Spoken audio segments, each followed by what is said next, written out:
I now call this regular board meeting of the Goose Creek CISD Board of Trustees to order. The time is now 6:02. Mr. Campisi, was the meeting posted properly? Madam President, the meeting was properly posted. And do we have a quorum? Madam President, we have a quorum of 5 members present. Great. All right. Well, welcome everyone tonight. We have a full house, so thank you all for joining us tonight. We greatly appreciate all of you. To all the board members, out of your time, thank you. Dr. O'Brien and Ms. Garcia, thank you. Now, I would like to recognize Mr. Foxworth, who will now be our coordinator for the next few items on the agenda. Yes, ma'am. Thank you, sir. Okay, good evening, Madam President Bright Timms, Superintendent Dr. O'Brien, and board members, and to the rest of the guests here this evening. We will begin our ceremony starting with a prayer led by Mr. Richard Clem. Everyone, please rise. Please bow your heads with me. Dear Heavenly Father, thank you for today and all the blessings you have bestowed upon each and every one of us. We thank you for all the parents, students, faculty, and staff that are with us tonight. Ask for them to have safe travel on their way home tonight. And finally, I ask that you place your guiding hand up on this board and give us the wisdom that we need to make proper decisions for our school district tonight. It's in Jesus' name we pray. Amen. Amen. Thank you, Mr. Clem. Please remain standing. The pledges to the United States and Texas flags will be provided by students from Victoria Walker Elementary.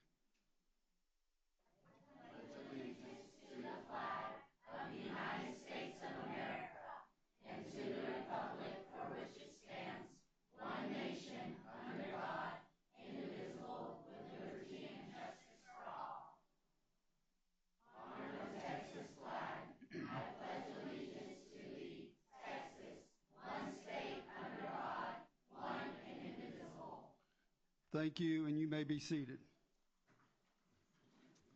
Okay, the Victoria Walker Elementary Wildcat Choir will be performing opening exercises.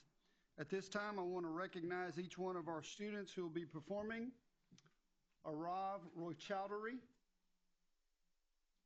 Aliyah Canada, Amaya Ambali, Aubrey Hart Cradle, Alina Pena, Jocelyn Poblano, Lily Lockridge, Mackenzie Pittman, Raiden Espinoza, Sadie Baleen, and Yanitzi Paluda. All right. The choir students will be performing 2 songs called Peace in the Night and Go in Peace. These students are under the direction of music teacher Mrs. Megan Taylor and principal Mrs. Paige Burt.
Okay, thank you so much, students, for those awesome songs. Let's give them one more round of applause.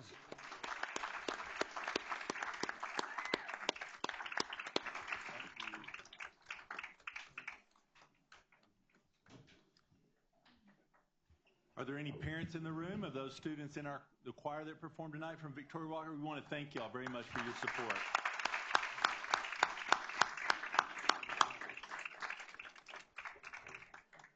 All right, let's get ready for some pictures. Mr. Brooks from Lee High School, you want to come on up? And Dr. Espinoza, Ms. Miller,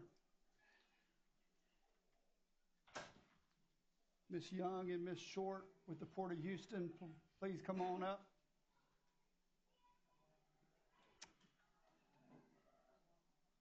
Okay, so our first recognition is from the Port of Houston Authority for Harris County in regards to the Robert E. Lee Maritime Program. On behalf of our Associate Director of Career and Technical Education, Mrs. Leah Miller, on behalf of Goose Creek CISD, we would like to express our deepest gratitude to the Port of Houston for their generous donation of $7,500 to our maritime program at Robert E. Lee High School. This significant contribution will directly impact our students' educational experience, providing them with the tools and resources they need to succeed in the maritime industry. We are honored to have Mrs. Young and Mr. Short, our Maritime Education Outreach Managers for the Port of Houston, here with us tonight, representing the Port of Houston's commitment to fostering the next generation of maritime professionals. This partnership exemplifies the power of industry, collaboration, in shaping the future of our community.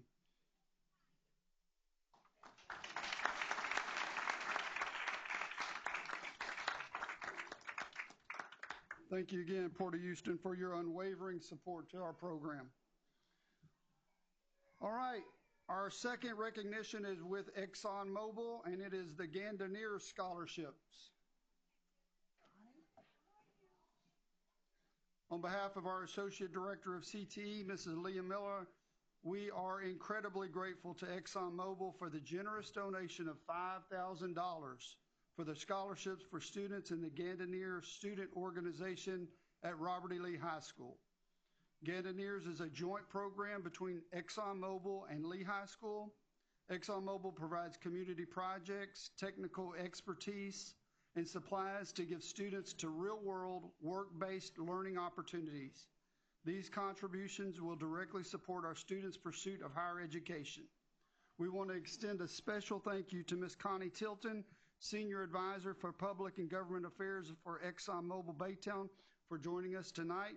Your presence signifies the strong partnership between our school district and ExxonMobil.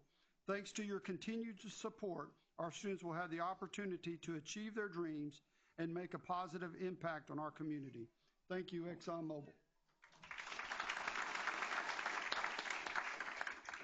Okay, Connie, go ahead and stay up there, because we'd also like to recognize ExxonMobil again for its generous contribution of $15,000 to our robotics program.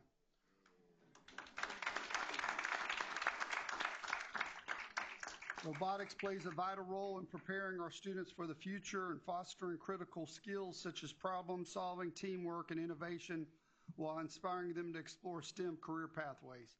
ExxonMobil's commitment to education and their investment in our students exemplify the power of community partnerships in creating opportunities for excellence. Thank you once again, ExxonMobil, for helping us build a foundation for success in Goose Creek CISD.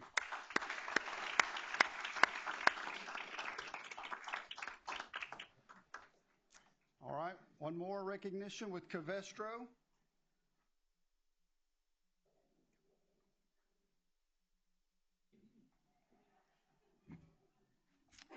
All right, on behalf of our Director of the Education Foundation and Partnerships, Dr. Anna Espinoza, we're honored to recognize Covestro for their impactful $10,000 donation to provide scholarships for our graduating seniors pursuing STEM majors.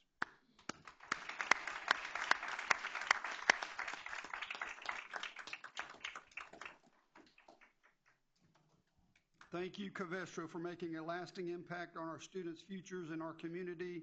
We're honored to have Ms. Presley Cox Lastavica here today to represent, and Mr. Jamie Clary here to represent Covestro and capture this special moment. Thank you for your partnership and support.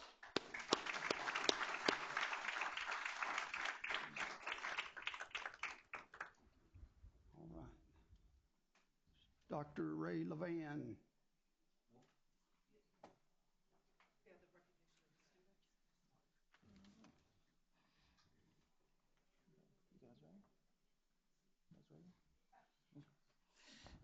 Good evening, Dr. O'Brien, Board of Trustees, and guests. Tonight, we are proud to recognize the winners of the 2024-2025 Christmas Card Contest. These talented young artists have created exceptional designs that will represent our district on this year's official Christmas cards. So up first of our winners, we have Miss Catherine Olivares, a 5th grade student from Pumphrey Elementary. She's under the guidance of her teacher, Miss Sonia Pelton-Sam, and also accompanied by Pumphrey Principal, Miss Renee Meyer.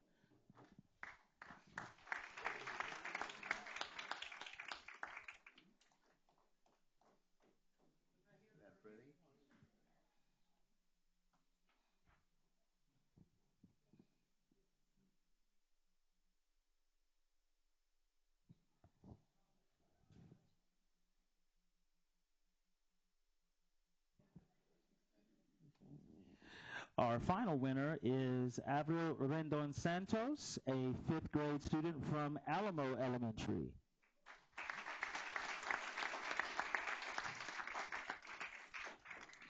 She achieved this under the guidance of her teacher, Miss Emery Atalano, who actually is a first-year teacher. She couldn't be here this evening, but she is accompanied by Alamo Principal, Miss Erin Clement.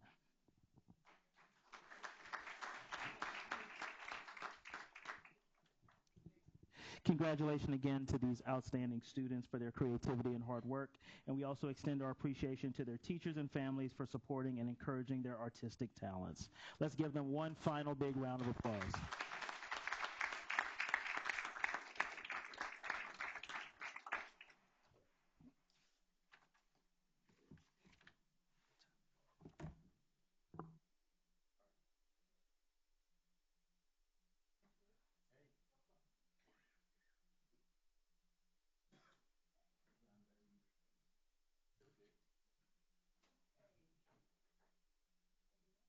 Thank you, Mr. Foxworth, and all the students and teachers and principals for the acknowledgement, and especially our community partners. We really appreciate you guys and your work.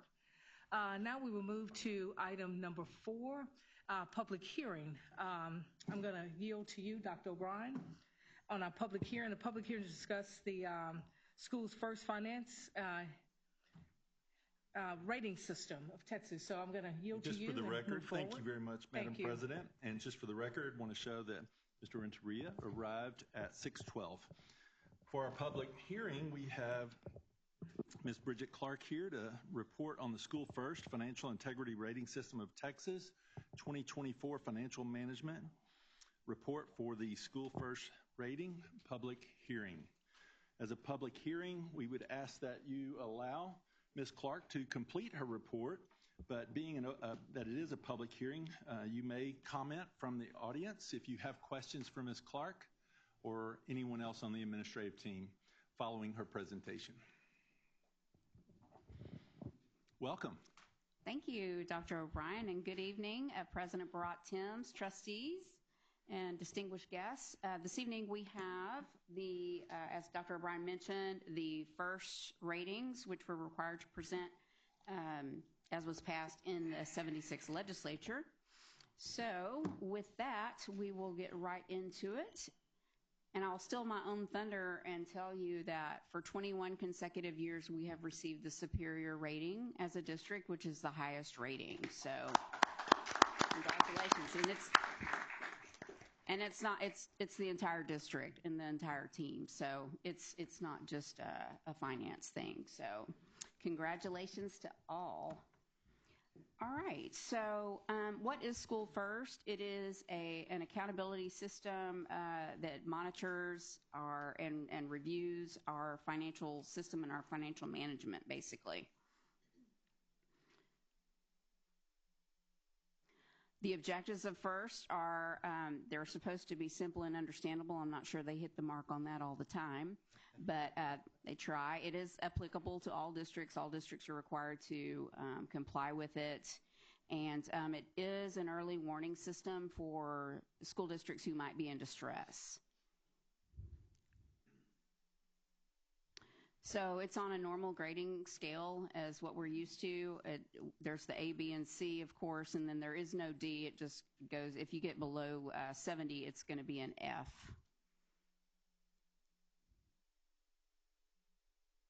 There are 21 indicators. 2 of them are not being scored, and we received the maximum points on 17 of 19 indicators. The categories of indicators are, the critical ones are the ones that if you do not pass these critical indicators, you automatically fail the first rating. So, and that is a timely financial report being filed with TEA, an unmodified opinion on the financial report, and then compliance with the deadlines for all of our debt payments, and also timely payments to state and federal agencies. So if you miss one of those, you get an automatic F. Some of the other indicators, this category is the solvency indicators. This is very important for long-term financial health of the district. I won't go through all of them, but you can see it's, you know, you got changes in fund balance. All these are monitored, budget to actual revenues, long-term liabilities to assets, admin cost ratio, student to staff ratio, and so forth. So these are the solvency indicators and indicate problems in financial planning and results, as it were. All right, and these are the financial competency indicators. This is the first one, hasn't been scored since COVID. They're going to start scoring it again, however, and it's your pupil projections for ADA. It helps them in their legislative budget planning. And it's PEMS to annual financial report variances, any material weakness that would be included in the financial report and written up by our auditors, impact to funding and financial transparency and foundation school program repayment. Now this, I just wanted to put it all on one page just so you could see it in its entirety on your screen, but it is, you can see the current year score, and this is a year in arrears, so the score for this year, even though it's 2024 score, is based on 2022, 2023 audit data. And the reason for that is because PEMS for 2024, the year ended 6/30 of 2024, has not been completed by TEA to be ready for scoring. So, in fact, we just submitted those financial reports to TEA just in the last couple of weeks. That's the deadline for that. And then some districts don't submit theirs till January because they have August 31st year ends. So that's the reason, so we all get scored at once. But you can see our score increased from 94 to 96. So we had an increase to indicator number 13, which is just based on our property values. Our property values are in a trend of increase, and so that increased our score year over year for that one. The only 2 that we did not receive a perfect score on are indicators number 11 and number 13. 11 is just long-term liabilities divided by total assets, and we still got an 8 out of 10. And if we made a couple of years of payments to our bonds, we would be back. We would be all the way to the 10 score. And then also number 13, which is the admin ratio. This one we missed by, believe it or not, 0.0032. So 0.0032, if we are able to increase that, we'll be getting a score of 10. So, and the scores are 2, 4, 6, 8, 10. So, and we've got a 96 out of 100 for our final score, which is a superior rating for the 21st year in a row. Excuse me, 22 I skipped a year. 22 plus 1. All right, so that is the first presentation. Do I have any questions? These numbers are based on which financial year? 22, 23. Yeah. We all heard that. Yes, sir. It's a little confusing because it is a little bit in arrears, but that's how they do it. One thing for the people who don't know the acronym, please explain PIMS. PIMS, that is our data management system put in place by the state of Texas, TEA. It has all of our student data. It's got all of our financial data. It's got all of our budget data, staffing data. It's all the school district data in every school district in the state of Texas uploaded to one system for analysis. It's the Public Education Information Management There you System. go. That's, It's software. Yes. It's a huge system. They put that in place several years ago, and it standardized a lot of the data that they receive. So. All right, with no further questions from the board, are there any questions from the audience regarding the Financial Integrity Rating System of Texas for Goose Creek CISD?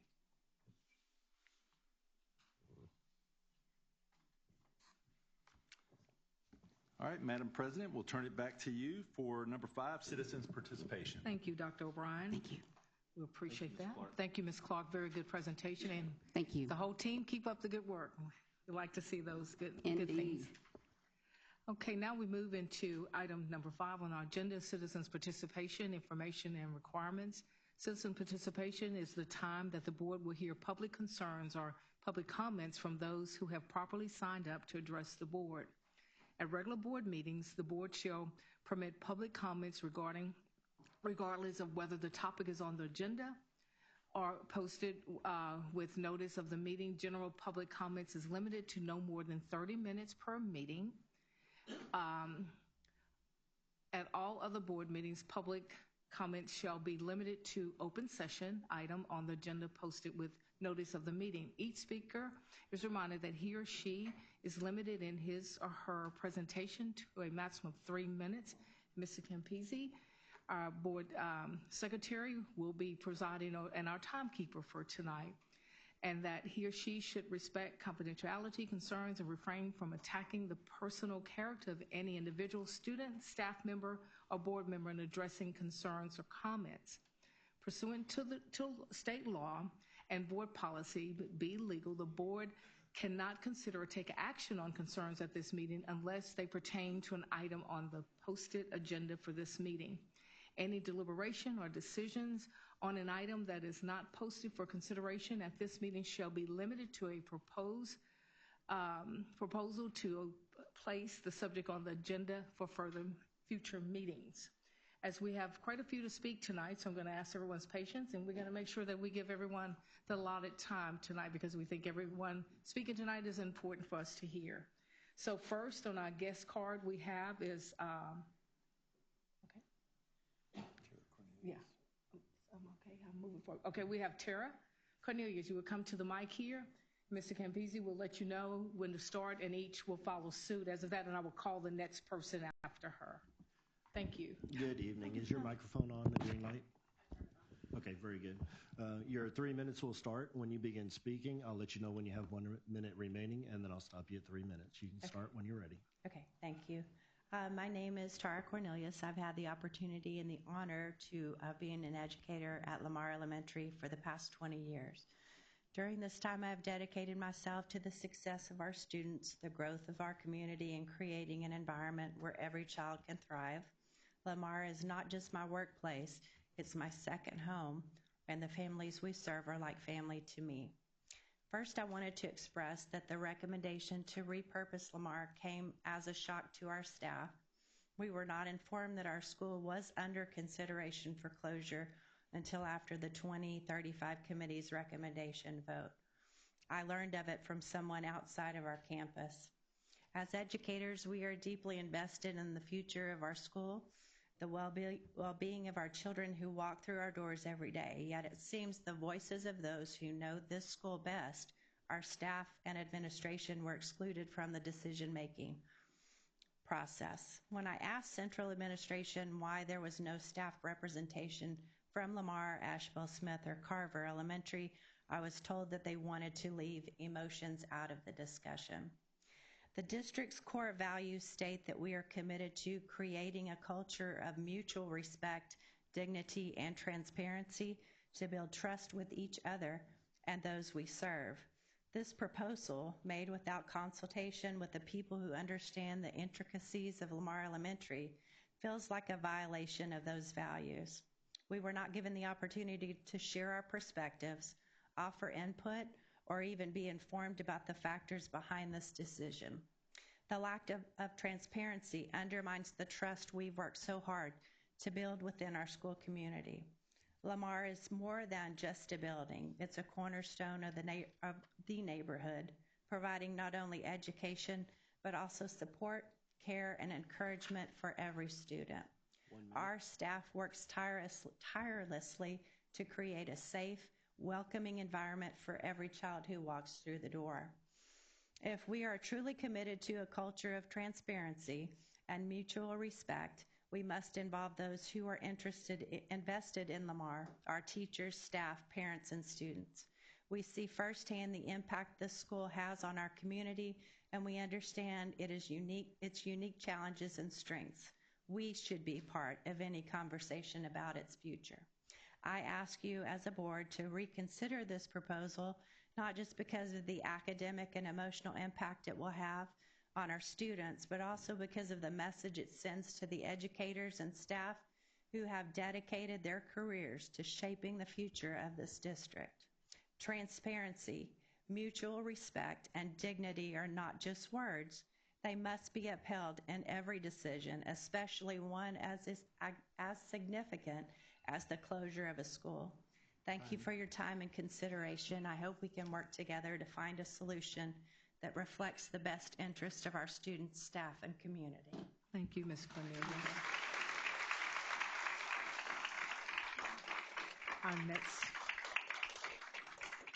Thank you, Ms. Cornelius. Our next speaker is Esteban Garcia.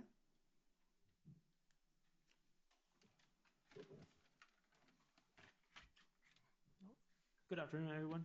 My name is Esteban Garcia, and I'm a proud Goose Creek Schools. I'm a proud product of the Goose Creek Schools. In May, I will be graduating from the University of Houston with an IT degree in Bachelor's of Science, and I personally have attended Lamar Elementary since I was in pre-K. I still live in walking distance within the area, and I remember I would walk to school from my mom after I would ride my bike every day. I enjoyed my childhood experience, and I'm still in touch with many of my friends from that school. I'm here today to tell you I'm very disappointed with your actions to try to take away Lamar Elementary for your agendas, with no regard on how you're hurting so many families. Our community and our neighborhood, in fact, it's a nice, welcoming space. I personally still, in Lamar Elementary, there is a great, large courtyard.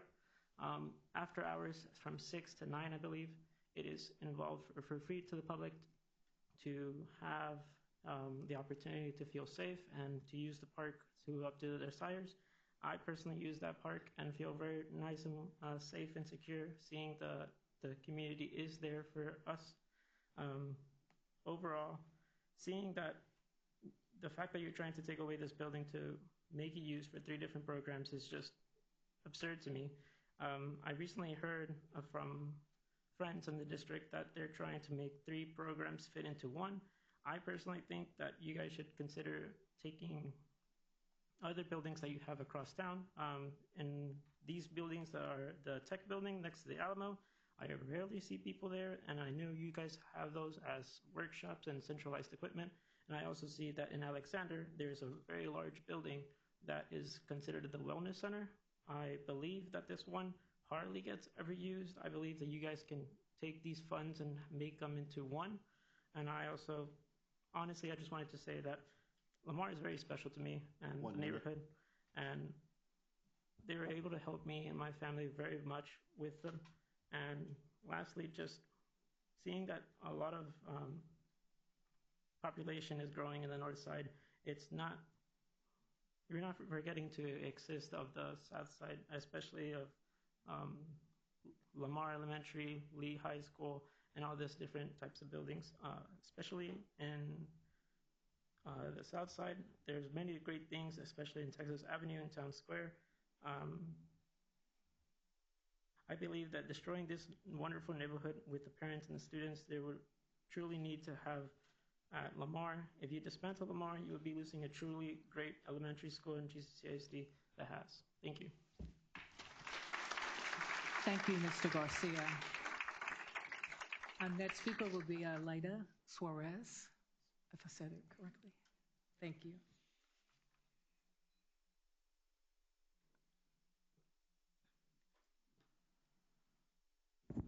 Good afternoon. My name is Leda Suarez. I am a product of Lamar Elementary, as well as a proud parent of 4 Lamar Lions. I would like to thank you for your service to our community, school, and our children of GCCISD. It is with an open and heavy heart that I stand before you guys today. I believe Lamar Elementary, they have built a strong academic foundation that supports a positive and effective learning environment for our children.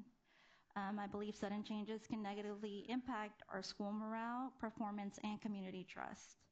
If we maintain the success of our school, it could attract more resources and support for its continued growth rather than diluting it by repurposing it for another purpose. Our students thrive in an environment that is stable and well established. Moving them can cause them to disrupt their academic progress. Transitioning from an AB campus to a different campus function might result in wasted resources, unnecessary expenses, and the potential loss of high-quality educators. Shifting the school's purpose could create logistical challenges, causing instability that could harm students' academic focus, mental health, and overall educational outcomes. We should focus on providing equal opportunities and improving the underperforming schools rather than restructuring those that are already doing well. Instead of repurposing our AB-rated campus, we should advocate for the resources and strategies to improve the F-rated campuses.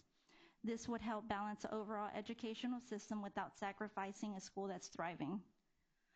Let's keep this school a place where our students can continue to excel and where our community can be proud of the work we're doing. Lastly, I respectfully ask the board to consider the voices of the community and the impact that the repurposing of this school could have on our students and family. Thank you for your time and consideration, and I do have some petitions that we have signed. Thank you. Ms. Garcia. Thank you, Ms. Suarez. Our next speaker will be Christine McDowell and Aurora McDowell.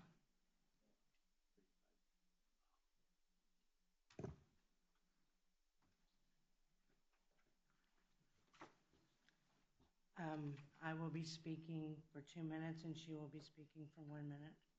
That I'll way let you know somebody when else you can reach the 1 also minute. have a turn. Okay. I don't even know where to begin. I didn't write a speech like everybody else. Lamar has been a good place for us.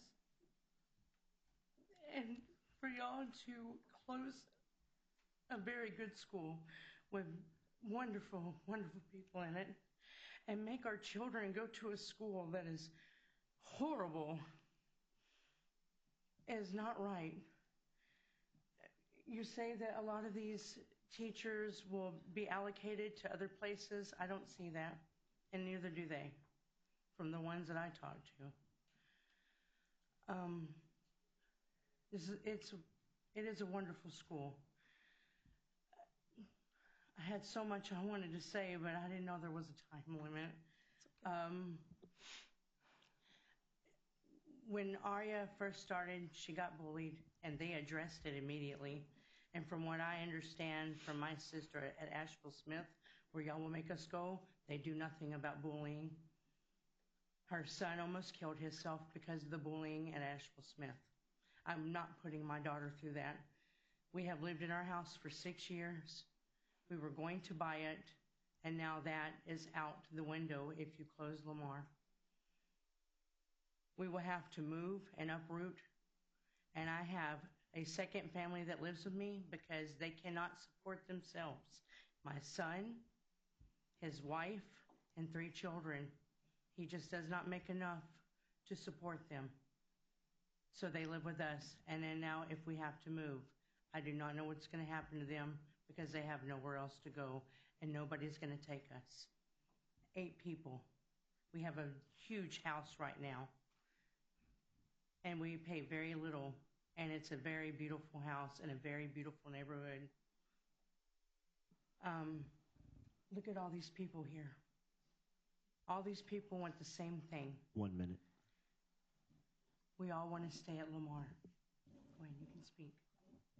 You have to hurry, though. Ari, can you pull the microphone down towards your mouth? There you go. I love everybody in my school. I do not want to move from my home. I love all my teachers. I love all the staff that work there. I love everybody that's in my school. I do not want to move to another school. I do not want to move to another house. I love all. They help me so much. I do not want them to go to another school where I don't know where.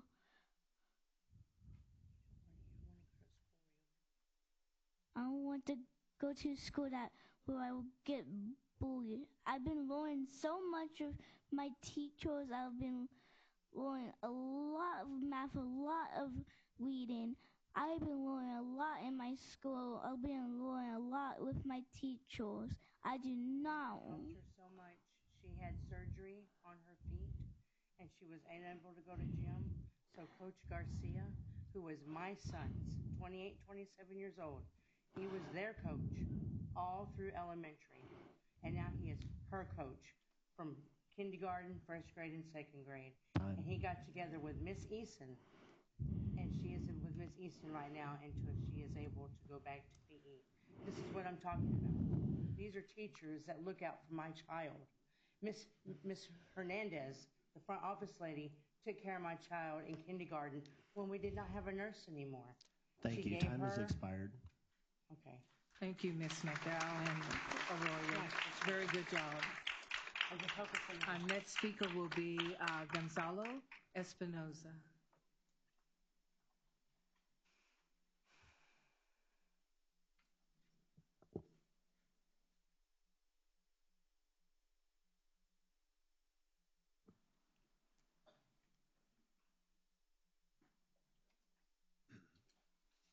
Same thing, Mr. Espinoza. The time will start when you begin speaking. I'll say 1 when you have 1 minute remaining and stop you at 3 minutes. Go ahead.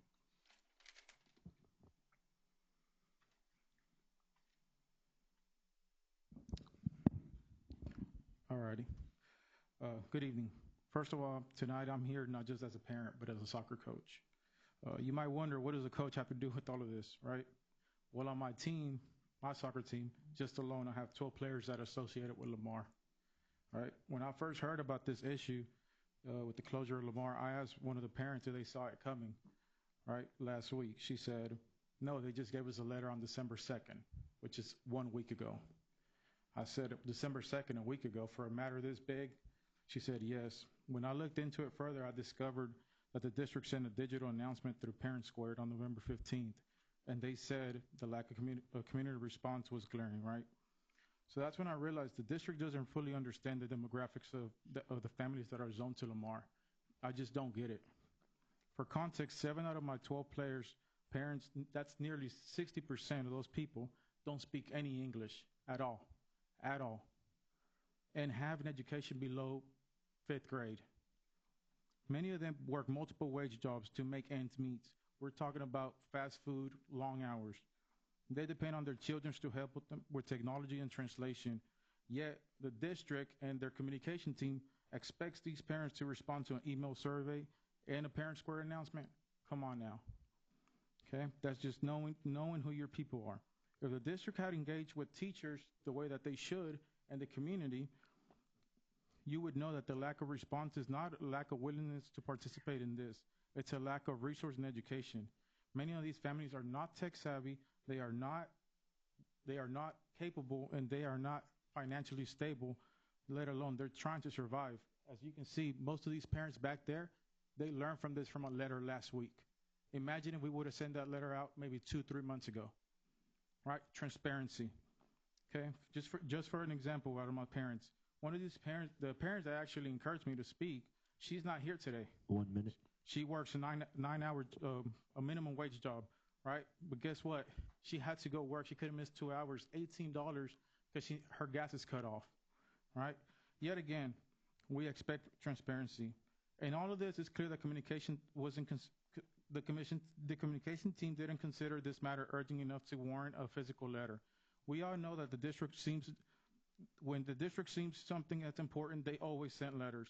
Maybe this was an oversight. Maybe it was intentionally a way for the district to keep this low profile to avoid a community backlash. Lamar has been a model of consistency. When one of my players broke his hand, guess who was there at the hospital? Me, because the parent didn't speak English, and a Lamar teacher. Whenever COVID was happening, guess who was at Northwood, where nobody wants to go? A Lamar teacher passing out end-of-the-year baskets. Right? As a small business owner, I understand money is a driving factor of a lot of these decisions, right? But when you have a well-oiled machine like Lamar, why would you break that up? Time. Why? It doesn't make sense, doesn't make business sense. And then we have signs on Kilgore with new elementary coming soon. What is that about, right? Why can't you just repurpose that, okay? Rezone. Why can't we rezone first? Where's the common sense in all of this? Time has expired. Thank you. Thank you. Thank you, Ms. Espinoza.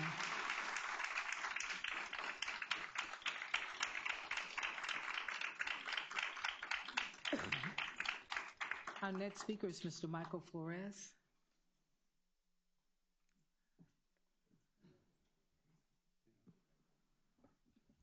Good evening. My name is Michael Flores. I am a graduate of Robert E. Lee High School here in Baytown.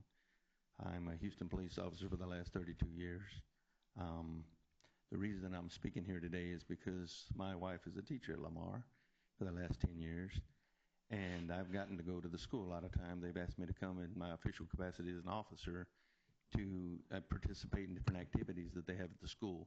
I've gotten to know these teachers and these employees of the school here. I'm very involved in my community. I live here even though I work in Houston. I know that Mr. O'Brien knows that, and I know that Mercedes knows that because Mercedes has been involved in a lot of our charity things that we do. I don't want to sit here and tell you everything that I do and everything, but I am involved. And what I've seen at this school is something that's very unique. When I come to this school, it functions like a well-oiled machine. It really does. Something that's really hard to find.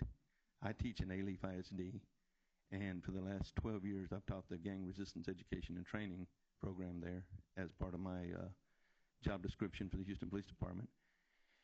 And through the years, we've had great times and not so great times. But the whole time that I've come to Lamar a couple times a year to do things, one of them is the impairment goggles. I bring them up and I let the kids wear them and try to do functions while they're impaired just to see the effects of alcohol and drugs.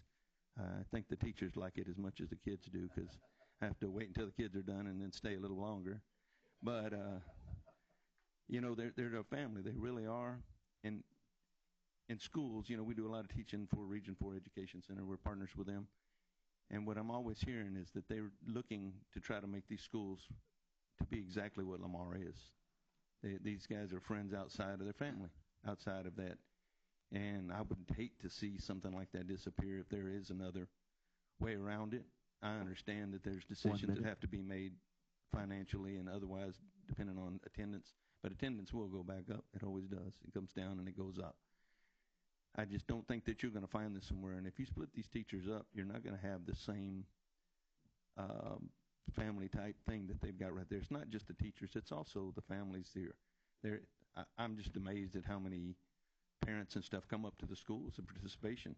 And they always come up, and when they find out that I'm my wife, the famous Miss Flores' husband, then, they kind of treat me a little nicer and stuff. So, but anyway, it's a really unique thing, and I wish that y'all could see the way that this thing functions, even whenever they have to lose people because you don't have a high enough attendance and teachers have to go somewhere else.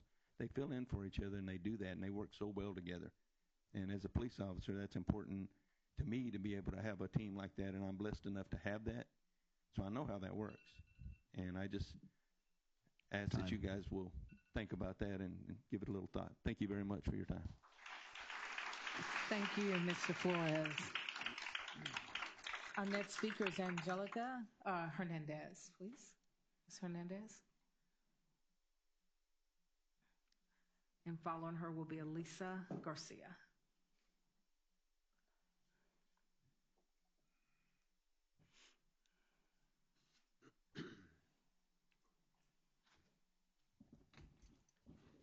Begin when you're ready.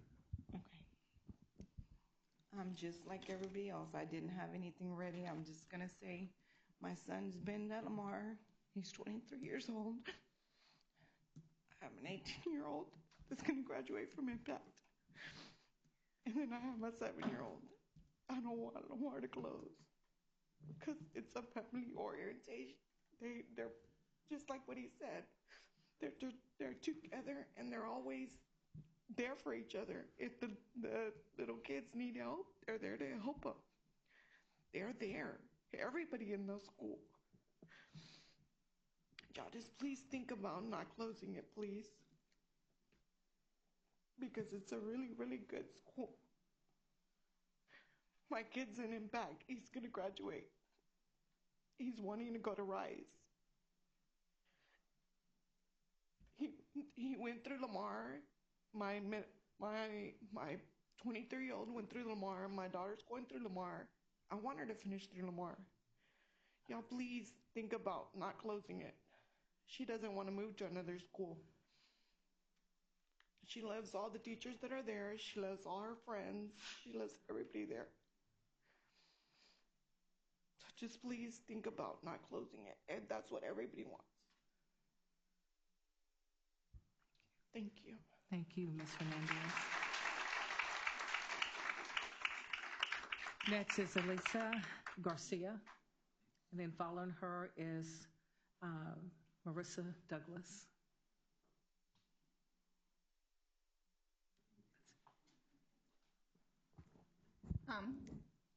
I don't speak too much English. My husband, he supported me for translator, okay? Mi nombre es Elisa García. Esta es mi familia. Todos mis hijos han ido a la escuela Lamar. Lamar a mí me ha proveído la oportunidad de crecer como madre, como persona y como voluntaria.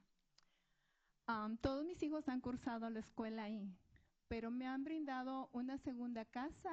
Para mis hijos más pequeños son autistas. Y ellos han hecho de mis hijos que esa disabilidad no se note. Ellos han crecido, han avanzado y día a día van creciendo más por el amor que reciben por sus maestros. Ellos ya van a clase regular, ya no van a clase especial. Yo soy la voz de muchas mamás que no hablan inglés igual que yo. La voz de aquellos niños que también reciben educación especial, que quizás no están aquí y qué va a pasar con el programa. Y con todas esas madres que trabajan aquí, que también son maestras, y nosotros queríamos que nos dé la oportunidad que la escuela se mantenga abierta. Que Dios toque sus corazones y los bendiga. Gracias.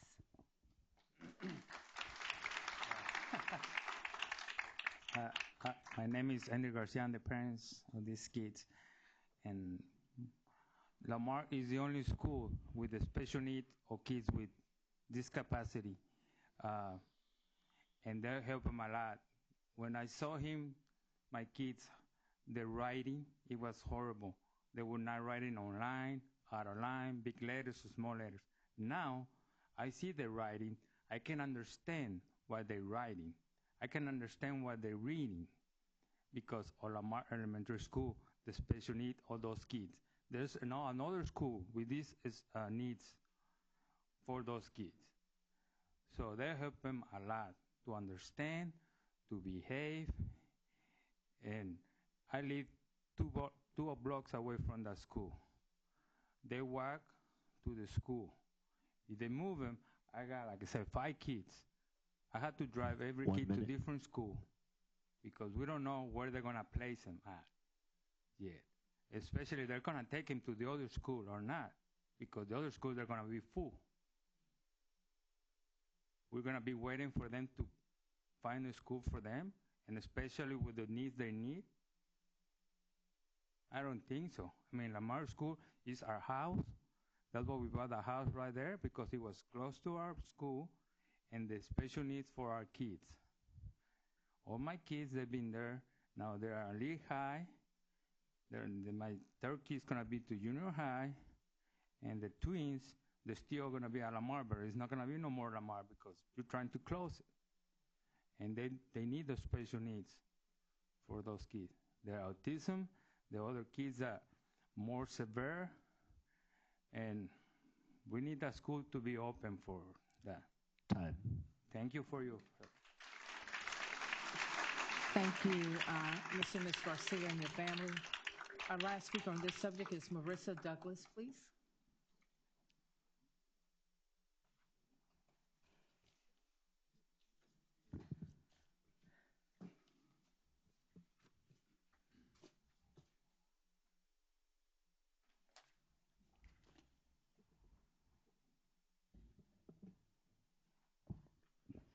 All right. Good evening, you guys. School board, thank you for hearing us. I'm about to probably be the most hated person in the room, so that's okay.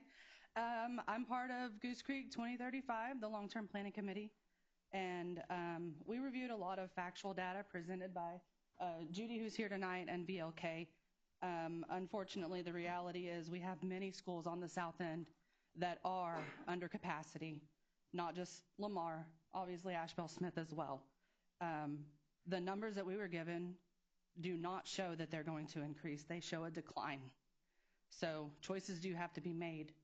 Unfortunately, if we had picked Ashbel Smith, you would be hearing these same things from Ashbel parents, because it is a very passionate thing where your kid goes to school, the relationships you build. But we can only make a decision based on what we're given and the facts we were given. We did not, review lightly. You'll hear from our chair and co-chair, who have an amazing presentation, way better than anything I'm saying. But basically, unfortunately, I did vote or fortunately, however you want to look at it, I am one of the ones that did vote as Lamar for the choice. We did review multiple things. We reviewed where the school is located. We tried to consider neighborhood location, traffic, the way that VLK designed the alternate plans for entry and exit for repurposing and segregating the different programs that they wanted to put into each of these buildings. Again, it wasn't an easy decision. Nobody likes change, but at the end of the day, we did feel that Lamar was the best choice based on all of the information we were giving. And for anyone that doesn't know, we have, an hour and a half that we meet, and we are just shoved with data from VLK, from Judy. They really give us a lot of information. They've been giving us homework. We have QR codes that have tons of data, and all of that, I believe, is available on the school website for people to be able to review as well. So I just kind of playing devil's advocate with the less emotional side of things and the factual data, and I appreciate your time. Thank you, Ms. Douglas. We want to thank everyone who spoke tonight, and thank you for all your information that you provided. Excuse me, I signed up to speak, and I was not called. Oh, I'm sorry. I'm missing one? Oh, well, come on up, please. Yeah, I'm sorry. Your name, please? Katrina Miracle. Okay, thank you. Good evening. My name is Katrina Miracle, and I stand before you tonight not just as a concerned employee and educator, but also a passionate advocate for our beloved school, Lamar Elementary. It is more than just a building. It is a home, a nurturing environment where our children grow, learn, and thrive. When I first learned about the proposed closure, I was overcome with sadness This decision goes far beyond logistics or budgetary concerns. It impacts the very fabric of our community. Lamar Elementary is where friendships blossom, dreams are nurtured, and countless memories are created. It's where children develop academic skills, social abilities, emotional well-being, and discover their passions, all supported by dedicated educators who go above and beyond every single day. I urge you to consider the profound effects this closure will have on our students. For many, Lamar is a safe haven, a place where they feel seen, heard, and valued. You can see it in their smiles during morning arrivals, transitioning throughout the day, and in the laughter that echoes throughout the school. They have formed bonds that transcend the classroom and friendships that will support them for years to come. A closure would not only disrupt their education, but also displace them from a community that they love and cherish deeply. Moreover, let's not forget the impact on our dedicated staff. The staff at Lamar are not just educators, they are mentors, confidants, and role models. They invest their time and energy into nurturing each child's potential. Losing them would mean losing irreplaceable knowledge and guidance that our children rely upon. We understand the challenges that our district faces, budget constraints, enrollment numbers, and evolving educational landscape. However, I implore you to look at a creative solution that would keep our school open, engaging with the parents and community, exploring partnerships with local organizations, adjusting or modifying current programs, and rezoning could be valuable steps towards sustainability. Our school is a vital part of our community's identity. Please consider the long-term implications of this decision. We can work together to ensure our children have access to a school that feels like home and a place that nurtures their growth and aspirations. In closing, I ask you to listen not only to the numbers, but to the stories, the laughter, and the dreams that define Lamar Elementary. Let us stand together to keep our cherished home open. Thank you. And thank you.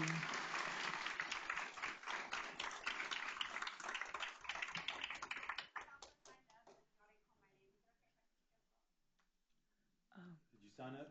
I did sign up originally, but I did tell the administrator that I wasn't sure how I was going to come tonight with single mother that work. Was she one of the ones that you had, Noemi, that was?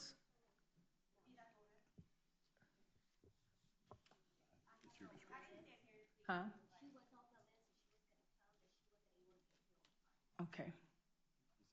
Yes, please. Mr. Campese, you'll do the time. I'm going to keep it short and sweet. No problem. I'm actually a Goose Creek alumni. I'm speaking to a lot of old teachers and administrative staff that I got to thank. I'm going to thank you guys for actually bringing me here and speaking on my child's behalf. Again, I'm an alumni, 12 years in. I got to fortunately go to my elementary school throughout the whole years. I didn't have to move until y'all made Pumphrey a newer school, which I get that whole process, but Pumphrey was closed down for a while. I don't want my son to go through the same thing that I potentially could have went through. He does suffer from social anxiety. We are domestic violence survivors. It's hard for me to even tell half of the staff and half of the administrators what I went through because they taught me better, and I do know better. And I got myself out of that situation and came home. I came home for my son to get the education that he is properly. He deserves it. He deserves a proper education. He deserves to be with Miss Fuentes, his kindergarten teacher. I was fortunate enough, and I'm trying not to cry, to be with Mrs. Clem, my kindergarten teacher, and graduate with my senior band teacher, Mr. Clem. And I stand here with great pride as a Goose Creek student and pride that I just exceed in my career and my professionalism every day. And I just want my son, and I just want y'all to hear me. We are a community. We did spend our time. We have put in our time as a community to speak, whether it's English, Spanish, or any other programs that y'all actually provide at Lamar Elementary. My son is Hispanic. My son deserves to hear his native tongue at his school, whether it's English and then Spanish, or if it's translated opposite. Please give him the opportunity to thrive in those roots and live with his community. We live in the direct neighborhood down the street from this school. And when I tell you this community, they have kids running up and down the street going home because that's how safe they are. I feel safe with my kid being there. I, again, am a domestic violence survivor, and I chose Baytown, Goose Creek, to educate my son, just like they educated me. And my professionalism in coming up here, I do apologize if I do sound very unprofessional. I did not come with this speech, but I do have pride within this community and within this district. And I know y'all know better. With timing and the transparency, it was not right. I ask that y'all please, please keep us all in y'all's hearts and all in y'all's mindsets and y'all's prayers tonight, because we do deserve the voice that we rightly have put in to this town to deserve. Thank you. Thank you. I think that's it.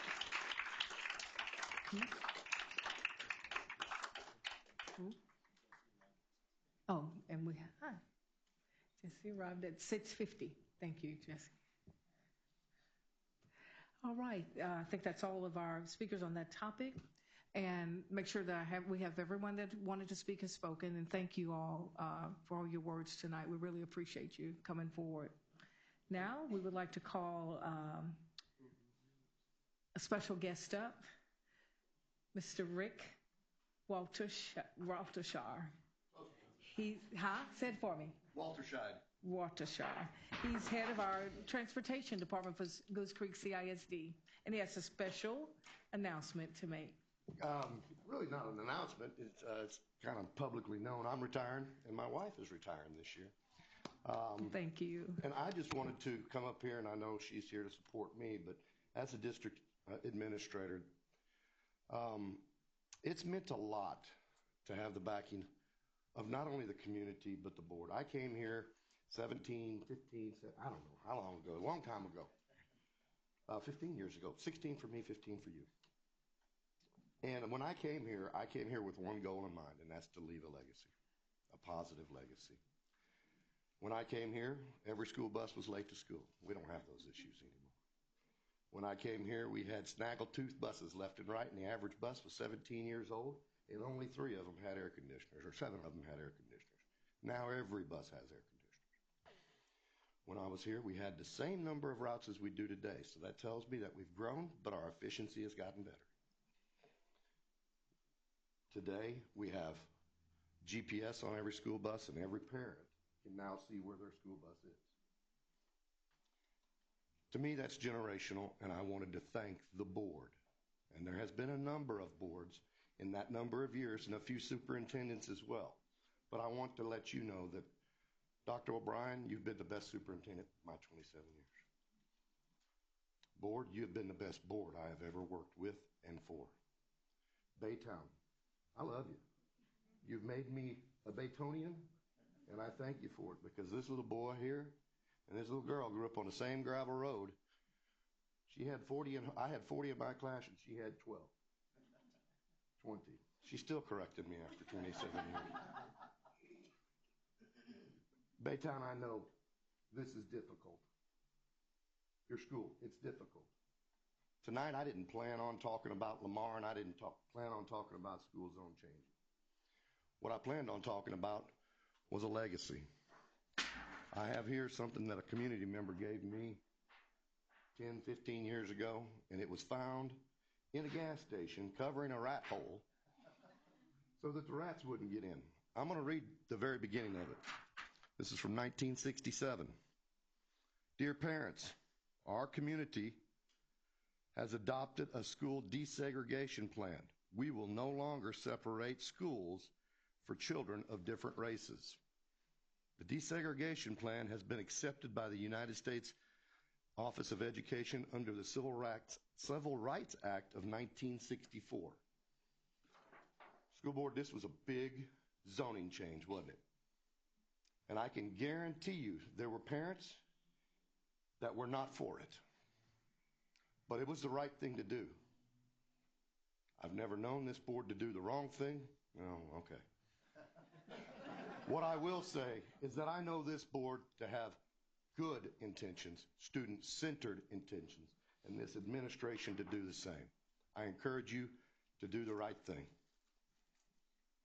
We won't know the end result of it for years to come, but I trust you to make the right decision. Thank you. I want to give this to Dr. O'Brien. Thank you. And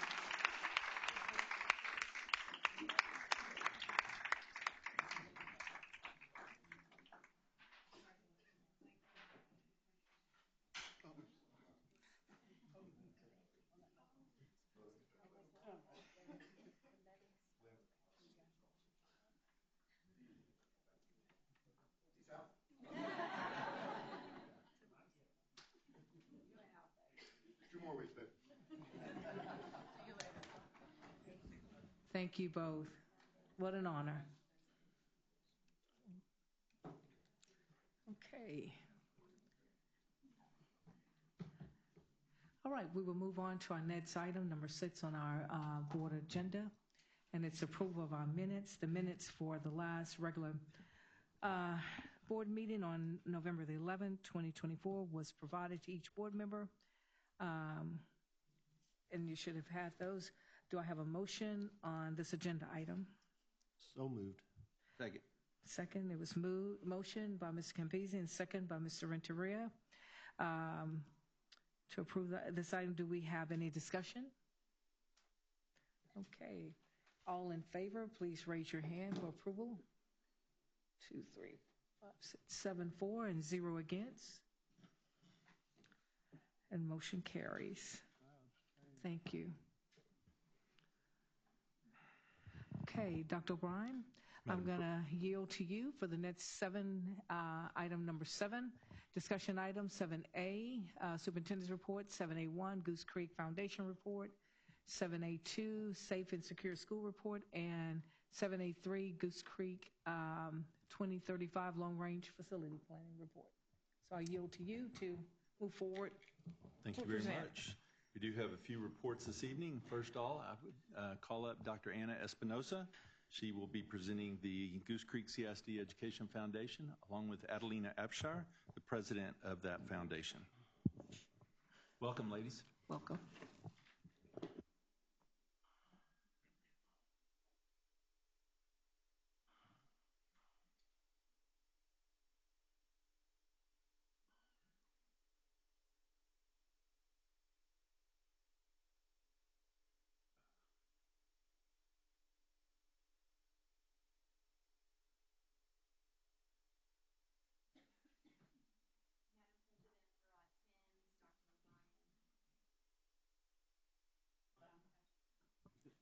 Thank you.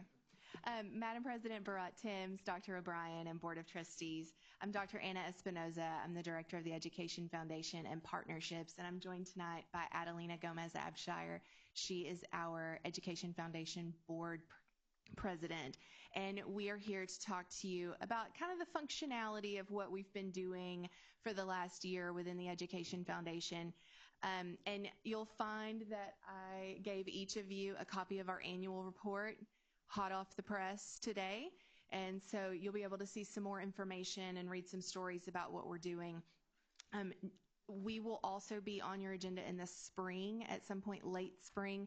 And at that point, I'll be joined by Gilbert Santana, our Vice President for Finance, and he will go over the money, the financials that we've brought in for the foundation. So, but for tonight, it's going to be more of the fun things that we do. So.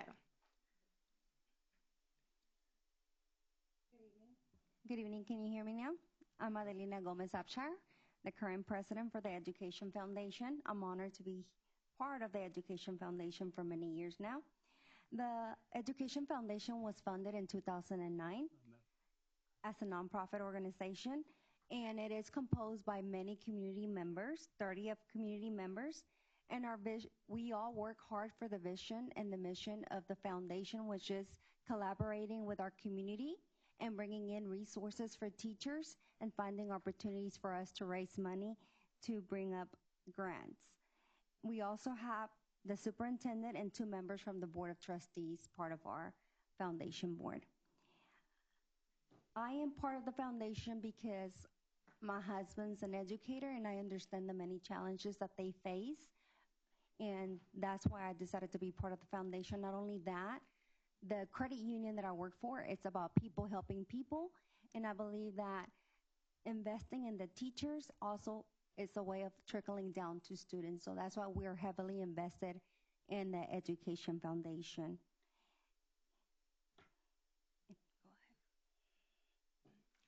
All right, so we are proud to say, you may remember in late spring, we were here with a donation of $187,000 that went directly back into classrooms through our innovative teaching grants. So that was spread across 55 grants, collectively with 97 different teachers across the district at 26 campuses. So they are very widespread. and something that we're really proud of. I mean, we get all different types of grants, from classroom books to robots. If a teacher can dream it up, they can write a grant, and then they go through the approval process, and we have an outside board. It's our programs committee. They read every one of those grant applications, and then they decide on who gets the awards for that year. So, and then we give those out. I don't know if you have been to our giant grant giveaway, formerly called Surprise Patrol, but that is something that if you have not been able to join us, I invite you to do so this year. It is an experience that you should not miss. Several of you have been, and there's nothing like that feeling of hearing the drum line and the cheerleaders going down the hall to surprise those teachers with money that otherwise they might not be able to get. So we're very proud of that number, and we try to give about that amount every single year. And our goal is to raise more money so that we can put more back into the classrooms. Next up is our designated grants. So one of the aspects of our department is to try to write external grants. And so this last year, we were able to get 2. The first one that we got was from the Education Foundation of Harris County and the Harris County Department of Education.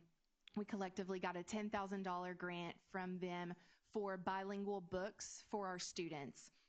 And so the fun part, you can't always determine when you're going to find out about those grants. So the grant application was written for the Dia del Niño celebration, but we found out that we got the grant the same week as the event. So students who attended the event were able to sign up for the books. And then when they came in, we distributed them to the campuses. We were also able to pass out books at our wellness fair, as well as get a box of books together for each elementary bilingual department. So we were able to give out a lot of books, and we were able to still retain enough that we will have them for our students at this year's Dia del Niño celebration. The other grant that we received was from the GPD Employees Foundation in Ohio. They gave us $3,500 to restock our resiliency room. You may remember that room is at Peter Highland for our student parents. And so we were able to restock that room with things that our student parents would need for their children. And then lastly, we also have something fairly new. It's our designated donations. And so occasionally we will have businesses, we'll have corporations that prefer to donate to the school district through the 501c3 nonprofit. And so we take those funds and then we designate them per the request of that corporation. And so this year we were able to bring in $155,000 directly for the school district. And ExxonMobil, Chevron Phillips, and Family First ER were our largest donors in that category. The Student Choice Award is one of our favorite ones that showcases the excellence of teaching and mentorship from our staff here at GCCISD. It's always one of my favorites because we get to receive the letters from the students from kindergarten through their 12-year journey, and that is very impactful for us to read. We received over 460 letters last year. They were all submitted, and we have a committee that meets and reads them all, and it's a very fun time because I think everyone deserves the opportunity to be Teachers of the Year, in my opinion. But of course, we can only select 15. So the committee selects 15, and those teachers are honored at the Student Choice Award. And if you have not had the opportunity to attend the Student Choice Award, we would love for you to come out and be part of our event. We do have a reception where we honor the teachers. Here we have last year's teachers. And it's just a very special moment. We get to hear of all the wonderful things that educators do and how they impact our students' lives and make a difference. So it's a great event. So please come by and check it out. And then we also have our Get on the Bus campaign, and that is our employee giving campaign. It's just a way for our employees to give back to the district anywhere between $2.50 and $10 per paycheck. So it's a minimal amount, but it pays out. You know, when a few people or when a lot of people give a little bit, you really see a big impact from that. And so last year we had 1,551 employees donate back to the foundation through the Get on the Bus campaign, and they raised $139,000. And so we are very grateful to our employees who believe in what we're doing. You know, their donations, through their donation, they receive a shirt and the ability to wear jeans twice a month, so they love that. And our campuses get very competitive. Everyone wants to raise the most funds, and Dr. O'Brien is gracious enough to provide breakfast to our winning campuses, and so those photos are on this slide as well. And we're going to go, this slide shows how much money comes into the foundation through the different grants and the different programs. And this year we're happy to announce that we are going to hit our $3 million mark this year. So we're excited about that. It's going to be a great one this year.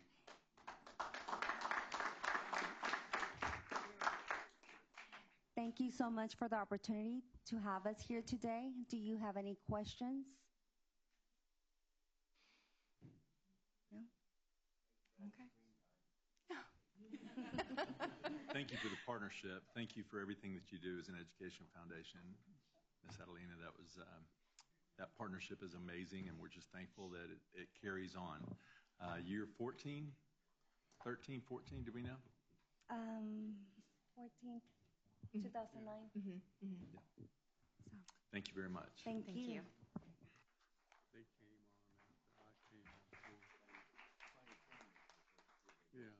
Brian, we will let you continue on with the... Yes, ma'am. Our next superintendent's report will be our Safe and Secure Schools report. I believe Dr. Price, Chief Stuart Russell. I don't know if our Assistant Chief Arnett will be joining us, or Dr. Times. There she is. She's back there. Thank you all and welcome. Thank you, Dr. O'Brien. Good evening, Madam President, board members, distinguished guests in the audience. I'm Dr. Price. Two of the departments that we really value in our district for the safety and security of our schools is our Safe and Secure Schools Department, headed up by Director Dr. Times, and then our Police and Security, headed up by Chief Stuart Russell, and our new Assistant Chief, Patrick Arnett. So I'm going to turn it over to them, and they're going to present the update for you this evening, and then we'll answer any questions that you may have at the end. Good evening, Madam President and Dr. O'Brien, school board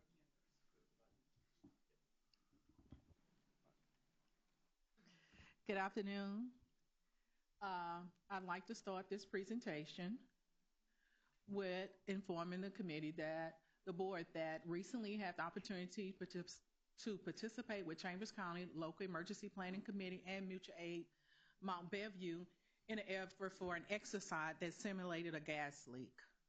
Through that exercise, we were able to build communication that would strengthen our communication and working together for our school district. We currently have one school that is located in Chambers County, and so it was imperative that we establish this relationship with Chambers County so we can respond in a timely manner and ensure that our students and staff are safe at all times. Additionally, it was the first time that 4 school districts came together, which are all the school districts that are in Chambers County, which is Goose Creek, East Chambers, Barbers Hill, and Anahuac. We had the opportunity to work together and collaborate and help establish some relationships for future training. Also during this exercise, I was able to work with my partner, my new partner in crime, who is the Director of Communication, Ms. Bonds. It was probably like her first week on the job, and so she had an opportunity to participate in this exercise as well, and we got a chance to simulate what it would look like for Goose Creek. Additionally, the Safe and Secure Department, FMC, we were able to support the Family Wellness Festival. Through that process, we were able to do a safety briefing for the staff, as well as provide radios and logistic functions for that event. We serviced over 1,200 visitors. I'm pleased to say with the leadership of Ms. Kennington, we were able to have that event, and it was very successful, and everyone remained safe. Additionally, I've been attending the Emergency Management and School Safety Region committee meetings. Through that process, I was able to attend and get a chance to visit the Houston TransStar. And through that process, also, I got a chance to meet with Ms. Spivey, who is the person that actually provides information for if some reason we had a mass casualty within our school district and we needed to know what hospital our students were in or staff, then I would be able to reach out to her. And once she has verified that I work for Goose Creek and that I am the spokesperson, or if Dr. O'Brien deemed necessary someone else, then we would be able to get that information from her and be able to provide it to our parents. Thank you.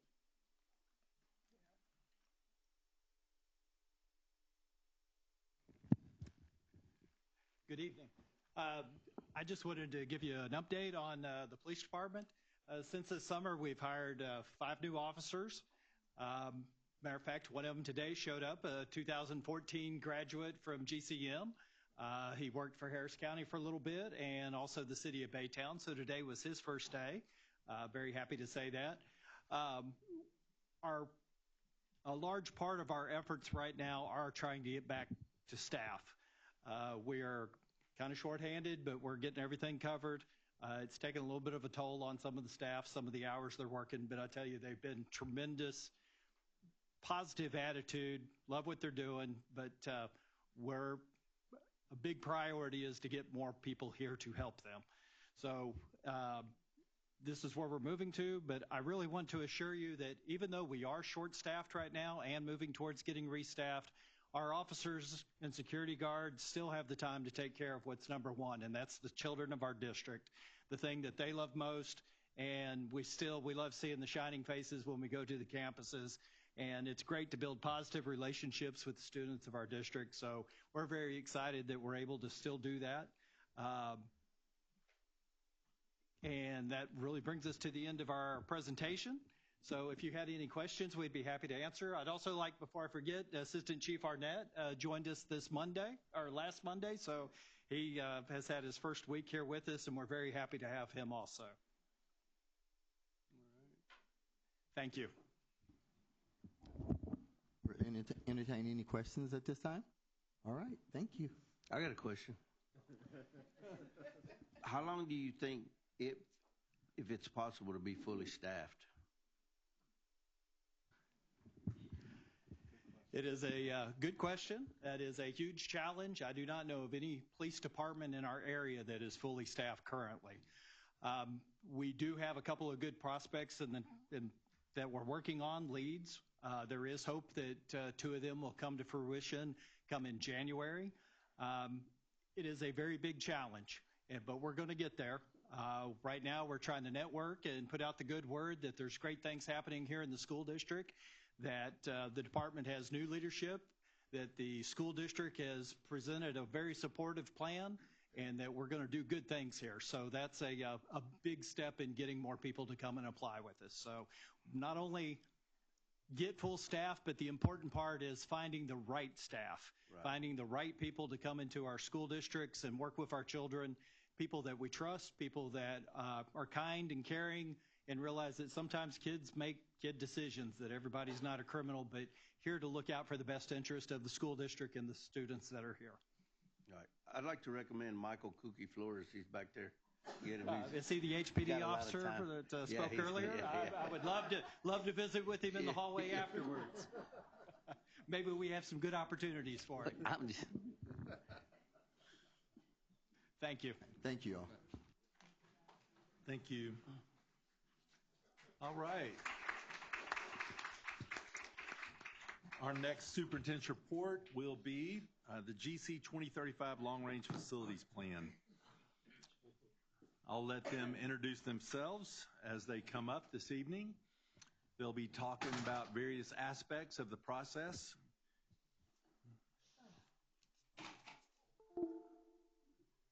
For the sake of the board, we have the third-party vendor that assisted with the process. We have a few employees that you'll recognize.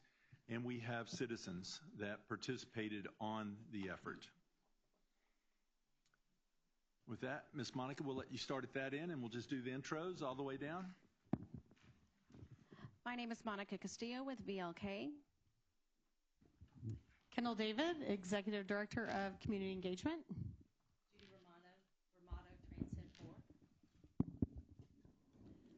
Judy Ramato, Transcend 4. Briseida Alcaraz, parent. Kristen Sickle, I served on the committee. I'm also a parent. Brenda Garcia, Director of Facilities Planning and Construction. All right, thank you so much, board members, Madam President, Superintendent O'Brien, staff, and our honored guests that are with us tonight. We really appreciate you having us here tonight to hear about all the great work that GC 2035 has been doing. Let me introduce myself a little further. My name is Judy Ramato, and I am a facilitator with Transcend 4. The district had brought me in to work specifically with the 2035 committee, and it's just been an honor and a pleasure. This group is tremendous. They have shown up. They've been attentive. They've worked really hard, and they've looked through a ton of data.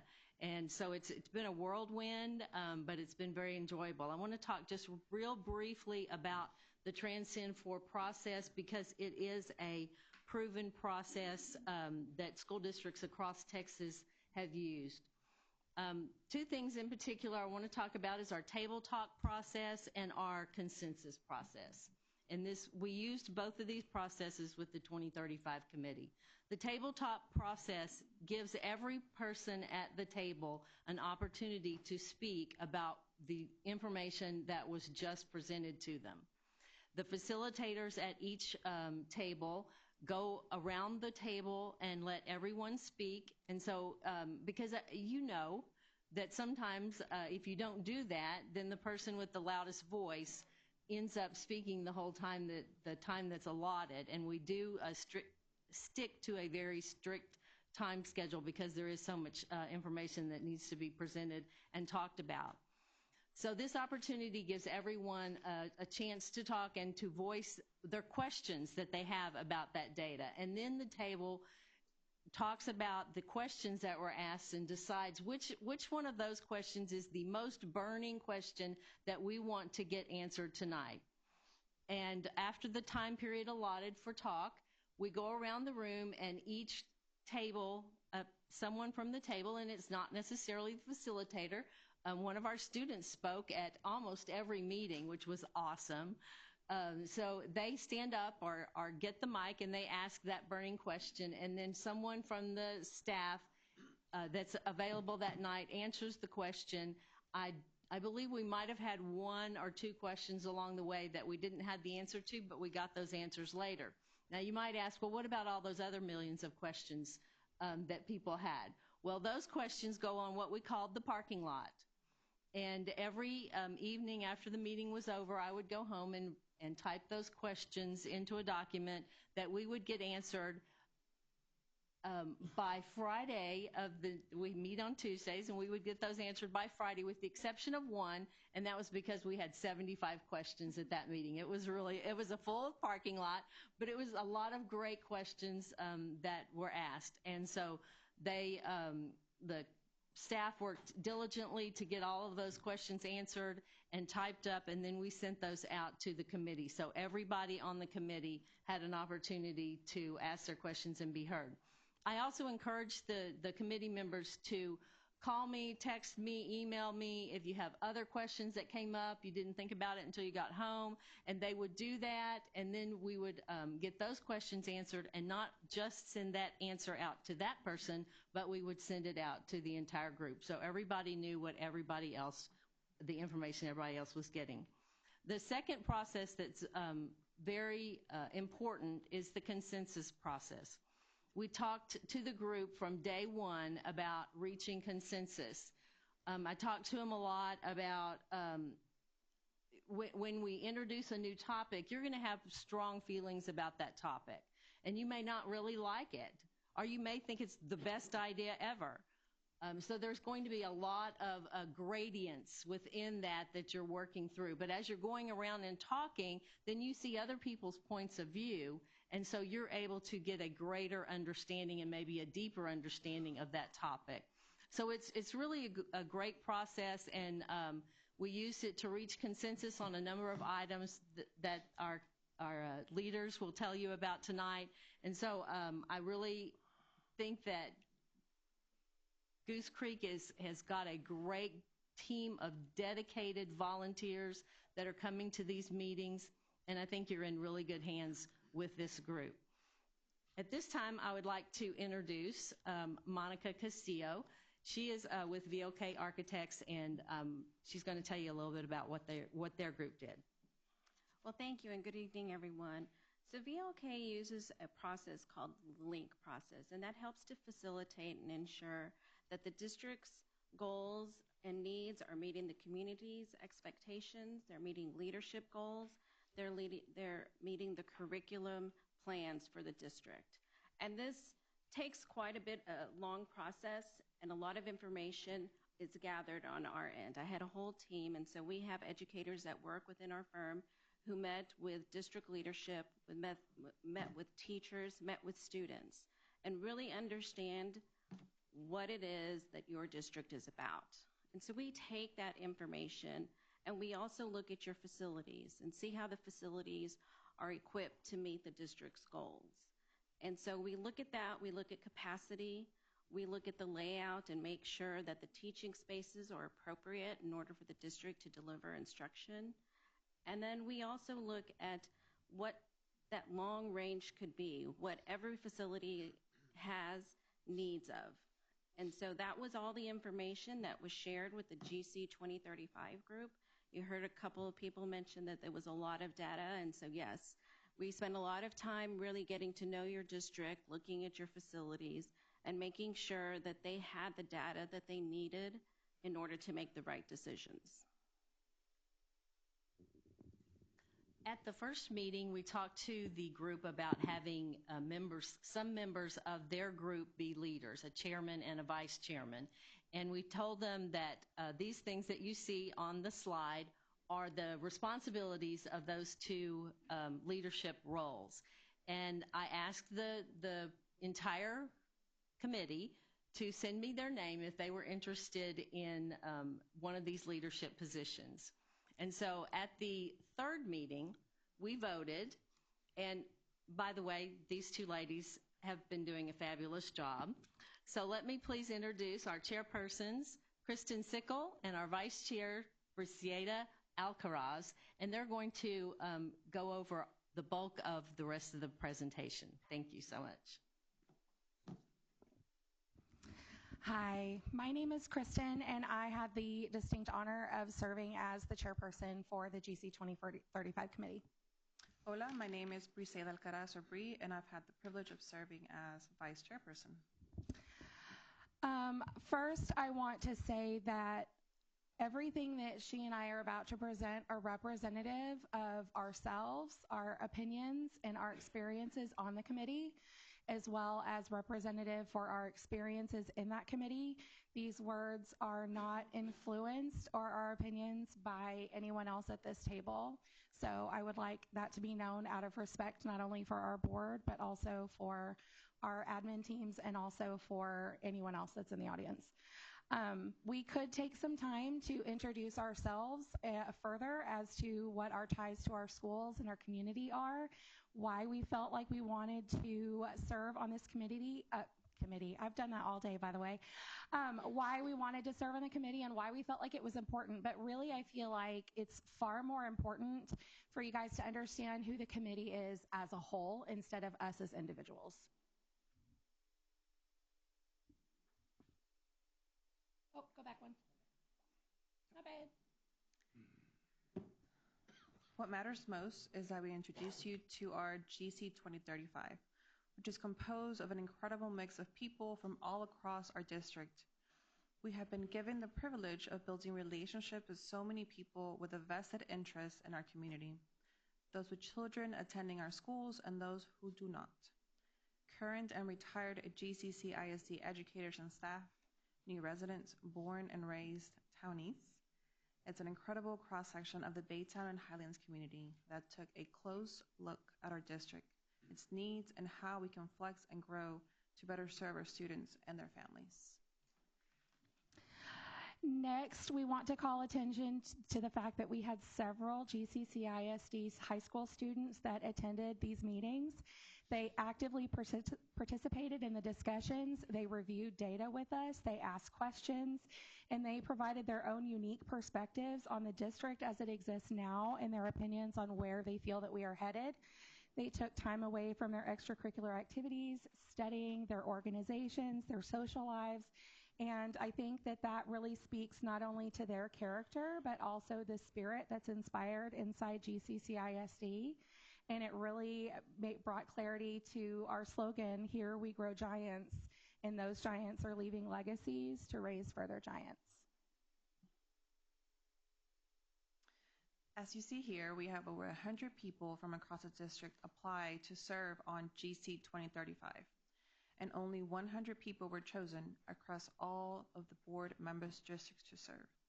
A special thank you to all of them, without whom we wouldn't have been able to provide any information or recommendations to you tonight. This is a work of all of us collectively, so we want to make sure that we take the time and say thank you and give them a round of applause.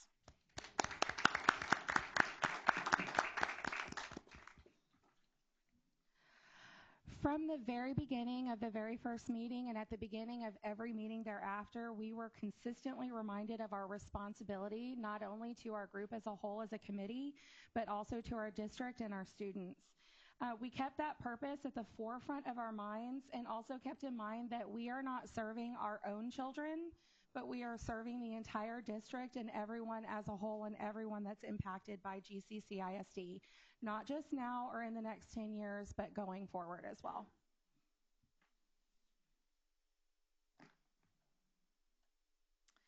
These precious faces are why we gave up our Tuesday nights, listened to presentations on demographics, reviewed our aging facilities, and dug deep to agree and disagree about where our district could best serve our students. Because look at them, they're worth it.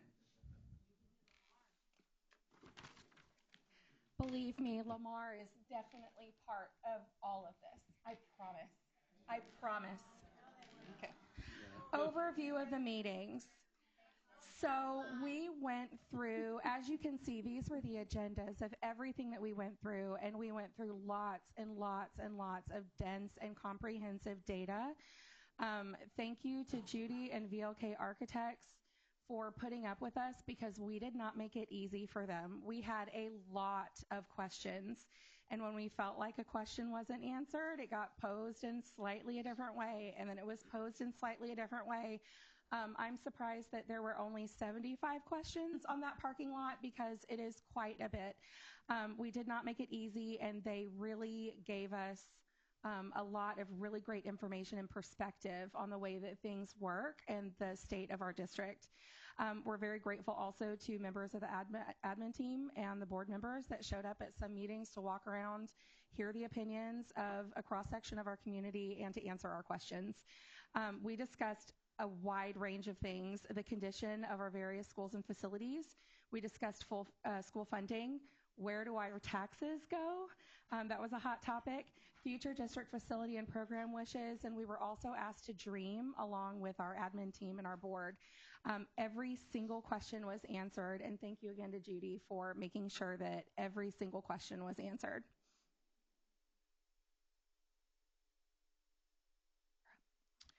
We are aware that there are lots of eyes on the work the committee did surrounding repurposing of one of our elementary schools, so we'd like to address that first. We will not speak to community response or the district's reasoning behind bringing it to the committee, but rather to the information presented, the ensuing discussions, and the vote. We will speak to the views of the people in the room only.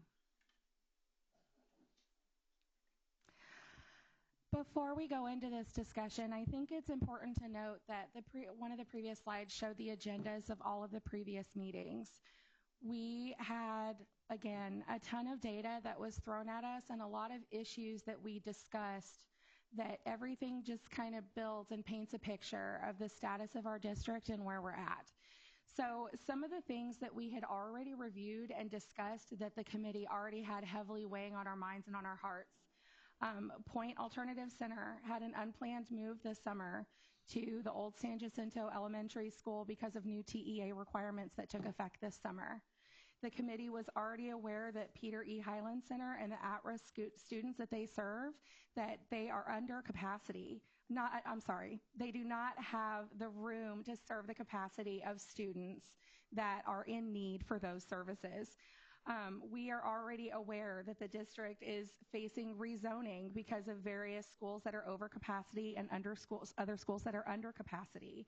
We already had been discussing how funding was tight and how we were having to find creative ways in order to solve these problems and serve all of our students in the district as a whole. So keeping all of that information in mind, when we turned the page and turned the slide and saw that we were asked to consider repurposing one of our campuses, there was not a super strong reaction in the room because we were already feeling pretty heavy, like, how do we take care of our students?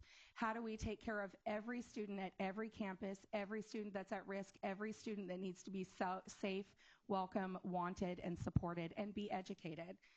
So we knew the data we'd already reviewed. We knew that we had both two schools that were at least 30% under capacity.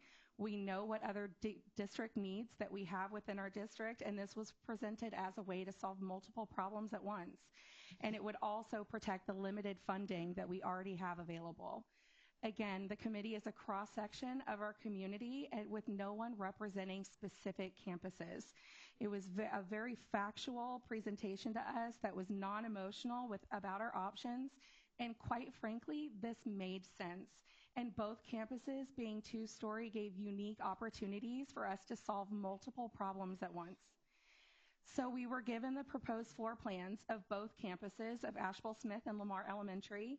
We were showed alterations to accommodate both campuses that included separate entrances, separate drop-off and pickup locations, separate busing locations, separate offices, and separate flows of traffic to keep the populations of students separated. Many originally seemed to favor Asheville Smith as the campus to be repurposed until we got to the streets that were surrounding each of the schools. And the streets around Lamar, quite frankly, can handle more traffic. So increasing a school that's at roughly 65% capacity up to full capacity with two campuses, that's an increase in traffic.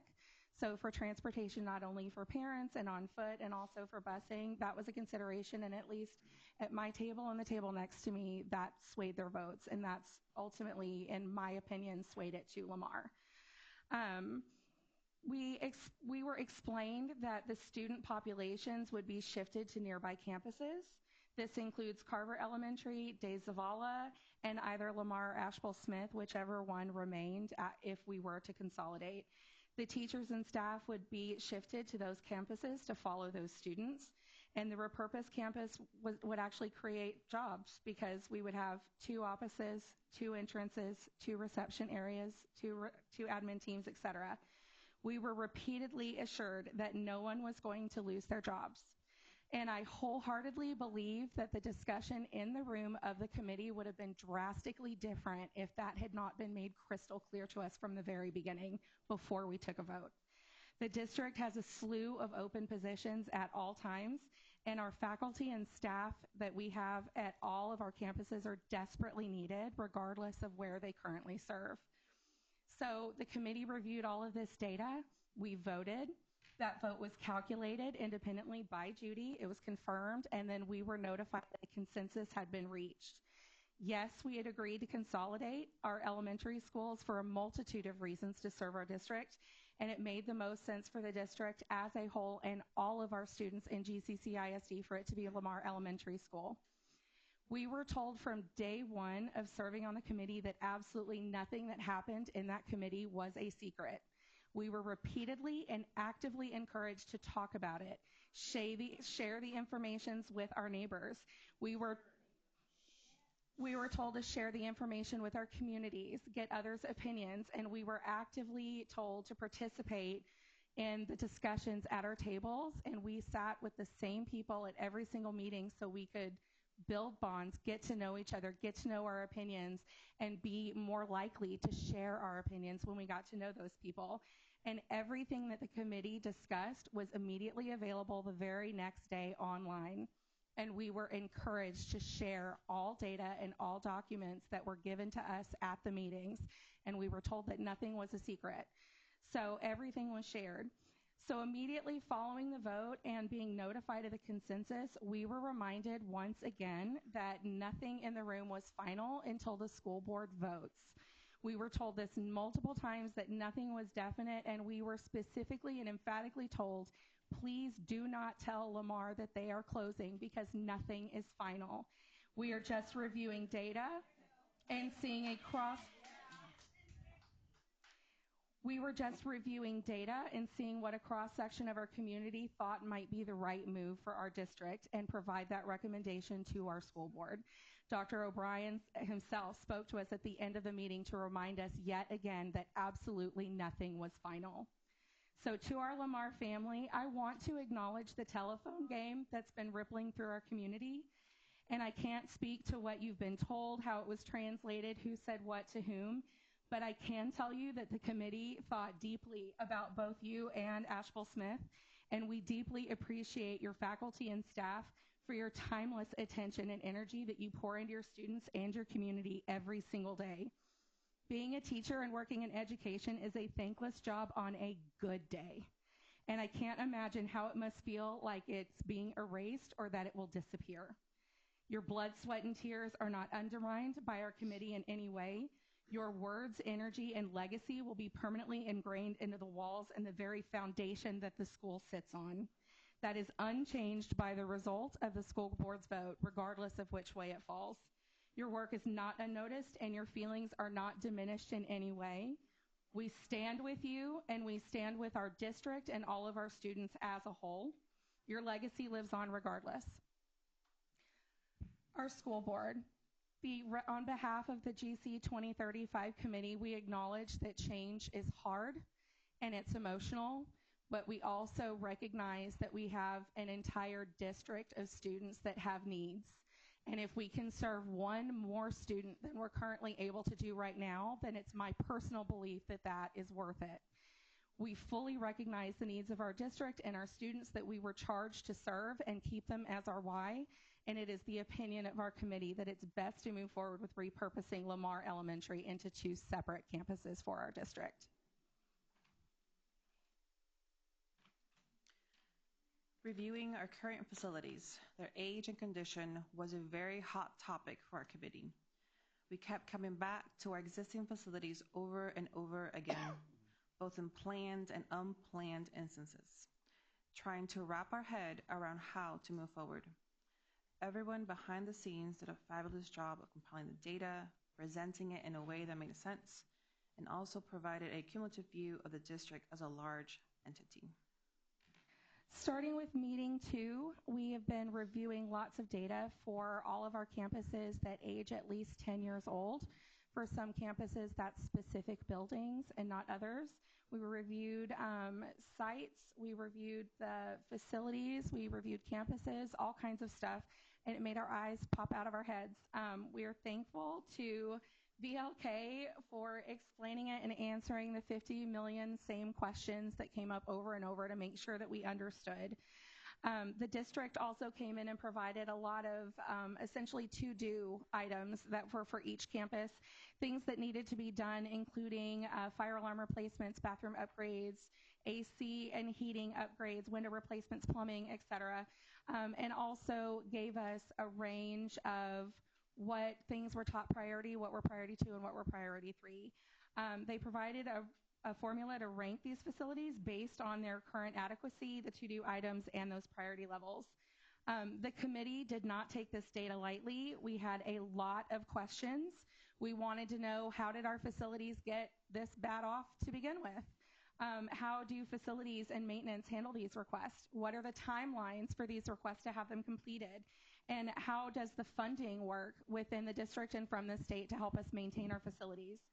The committee seemed to surprise admin with our response and our adamance that we did not even want to really discuss new facilities or buildings until we took care of the facilities that we already have. I feel like at my table, I might have personally sparked that flame, and I felt kind of bad for it until I realized that I wasn't really alone.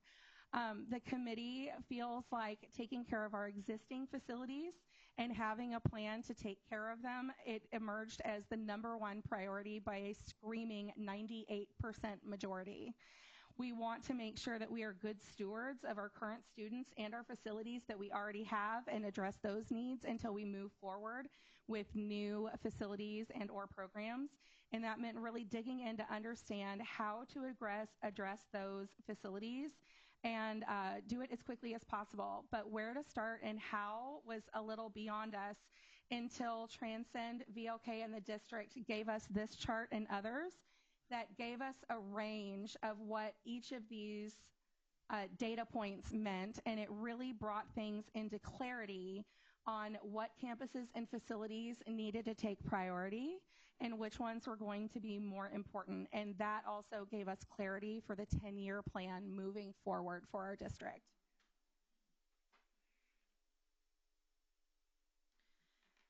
Based on the chart, this is the first list of projects the committee recommends tackling in this specific order. The facility conditions assessment needs are included here, with priority 1 projects being addressed first and then other facilities. Sorry, wrong one. To put it into a more visual timeline, this is the same projects in the same order of their proposed timelines and showing a proposed beginning and ending for each project. This stays true to the committee's desire to address our current facilities first. And we were asked to vote on whether or not we felt like this stayed true to the work that the committee had been doing and the feedback that we had been providing back to admin. We especially felt that it was important to address campuses that needed replacement, and that includes Crockett Elementary and Ross S. Sterling High School, as well as also Stallworth Stadium.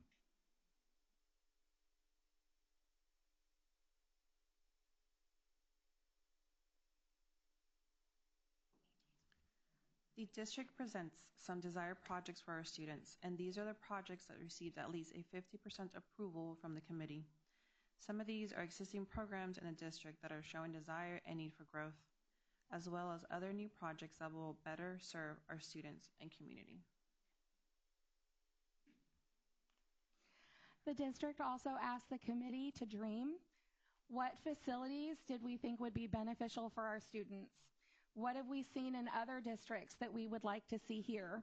How do we envision GCCISD growing? And these are some of the results of that brainstorming that also received more than a 50% approval rating by our committee. Again, the committee wants to see these new things, but we want to be good stewards of the things that we have first and taking care of our students and facilities that we already have. But this, I think, shows that it's not just admin that has good ideas.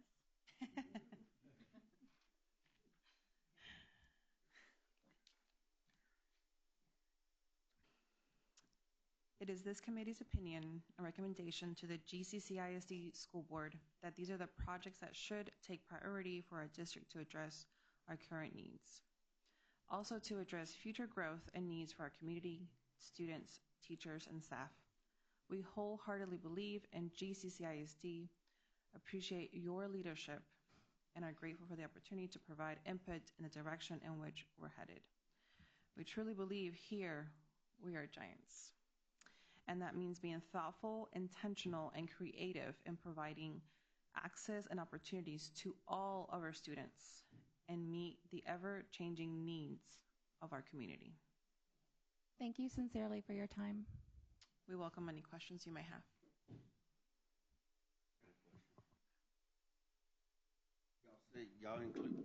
Y'all included as many people, did y'all include any people from Lamar Elementary? No. I got it. If I can answer a question on behalf of the committee, We received an application from the district. It was advertised in the paper and all that kind of thing to apply to be part of the committee. And then everyone was, it's my understanding and what we were told, that people were chosen, tried to make it equal across each of your districts or zones, however they're referred to, so that way there was even representation across the district. It was my understanding we had almost 200 applications and 100 were chosen. And then after the 100 and they were contacted, more people had to drop out. But it was our understanding from day one that it was an open application for anyone to apply and that it was all across the entire district, and they tried to balance it across every zone in the district. Huh? So just for clarification, the application was sent out through Parent Square to all of our families in addition to being posted on the website and in addition to in the Baytown Sun. So how many people from this district were chosen? Any? Excuse me? How many people from my district were chosen? So from your district, did you appoint? Well, from your district, how many did you appoint? Hold on, from your district specifically. Don't interrupt, please. Thank you. From your district specifically, we gave you all those names, and all of those individuals were selected because you had less than the allotted amount for the committee. Everyone from the board was given their names. Some had to make decisions based on the amount of applications that were submitted from that zone. In your case, they were all selected. Yeah, okay.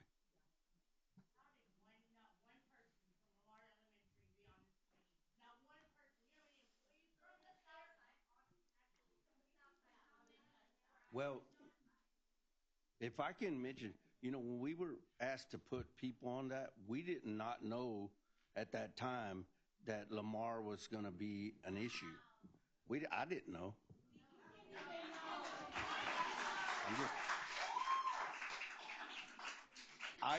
I appointed, So I will say this, Mr. Renteria, the repurposing and consolidation of a school was part of the Tier 2 budget reduction plan that was presented at our budget workshop last year. You as a board asked us to table that and revisit after we had a completed demographic study and more information. And so that's why one of the campuses on the south side with low enrollment was considered and brought to the attention of GC 2035. Right. And what does that have to do with Lamar, though? Lamar was one of the campuses with low enrollment. Right. Yeah. So both Lamar and Asheville Smith both sit at between 57 and 60% capacity currently.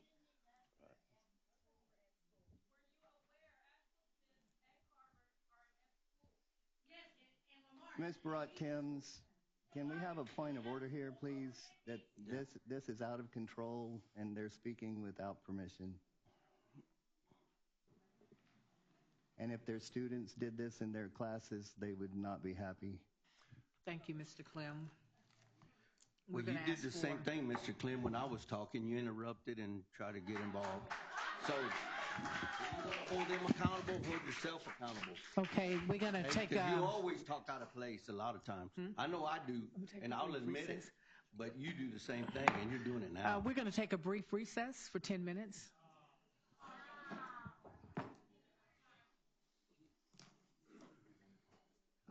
The board shall not tolerate disruption of the meeting by members of the audience if after at least one warning from the presiding officer, an individual continue to disrupt the meeting by his or her words or action, the presiding officer may request assistance that the individual would be removed from the meeting.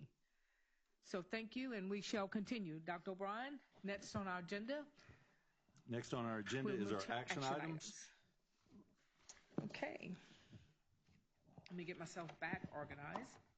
I do think it's a good point in time to acknowledge that the voices in the room have been heard tonight on both sides of this fence, and we do appreciate everyone's participation tonight. Definitely. Action item 8A, consideration of consent agenda, donation from Port of Houston Authority of Harris County, Texas, Number 2, donation from Goose Creek CISD Education Foundation designated grant by ExxonMobil. Number 3, donation from ExxonMobil to Gandonier Scholarship. Number 4, donation from Covestro. Number 5, donation from Johnny T. Clark Jr. Elementary School PTO.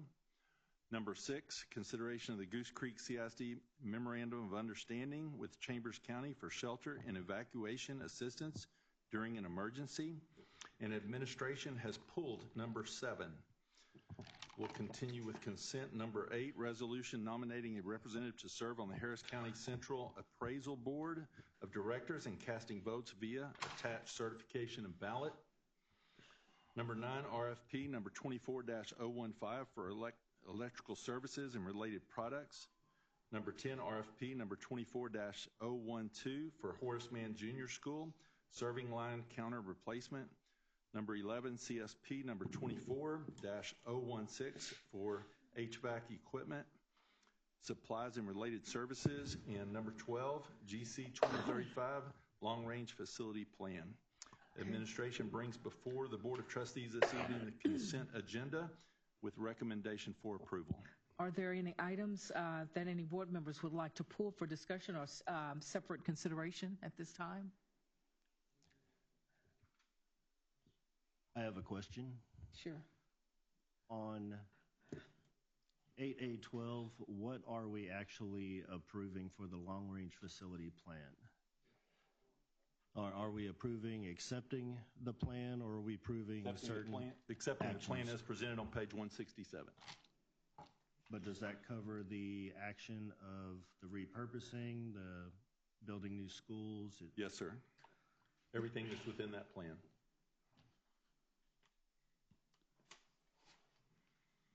Well, in that case, can I ask someone to explain the FCA priorities 1, 2, and 3 and what that means and what it encompasses?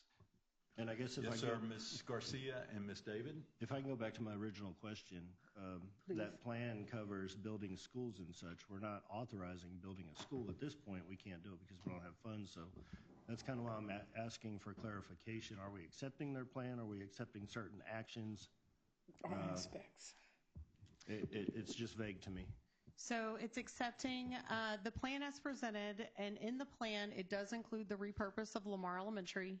In addition to that, it includes the long-range facility plan to serve as a recommendation to make further decisions, whether that be to start with bond planning, to start with prioritizing different repairs, things of that nature. Mr. Clem, you asked about the prioritizations. Let me back up. Okay. Dovetailing off of Mr. Campisi, I'm looking at the timeline slide that they presented earlier, and I'm just judging by the dot. It looks like mid-2025, so I'm assuming summer if we do the Lamar repurpose. That would be correct, sir. So should our legislators magically give us money to afford what we need to do, this decision's not etched in stone? The decision would be based available funding, upon available funding, yes, sir. So if everybody in this room contacts their senators and their state representatives to fully fund Texas public schools as they should be, we might not be in this dilemma. So I'll speak to that just a little bit. You know, in the past, you as a board have made it very clear that we need to be efficient with our school buildings. So regardless of funding, we have buildings on the south side of our district that are operating under capacity. That's a fact. The south side of our district continues to see a decline. This long-range facility plan does recommend a repurposing for multiple reasons, primarily because we have room to consolidate a school, and that will save $2.5 million out of our annual budget to do that repurposing and consolidate of that elementary school. I will also tell you that, as you know, rezoning is also happening. So I know that there's a big call for rezoning. we are able to rezone, and that does include in this plan looking at pushing students from north to south comprehensively across our district. With that rezoning plan, in addition to the school consolidation, we still have room on the south side of our campuses to accommodate our students in a very efficient manner. Help me understand how we're going to save $2.5 million a year, because we're going to have the same number of students, we're going to have the same number of faculty, we're going to have the same number of administrators, and we're probably going to have more bus routes to accommodate it. So that's a great question. So when you operate a school at, say, 58% capacity, you still have a principal of that campus. The same is happening when you're operating a school at 120% capacity. So you're still having an entire administrative staff, a cafeteria staff, a janitorial staff to operate a school that's under capacity. So that's where that saving comes from, because you're dispersing them to campuses to operate at a maximum capacity level, so that you're utilizing that building and that staff efficiently. I will say, Mr. Clem, I'm also glad that you asked that question. It does not just include, that $2.5 million does not just include Lamar Elementary.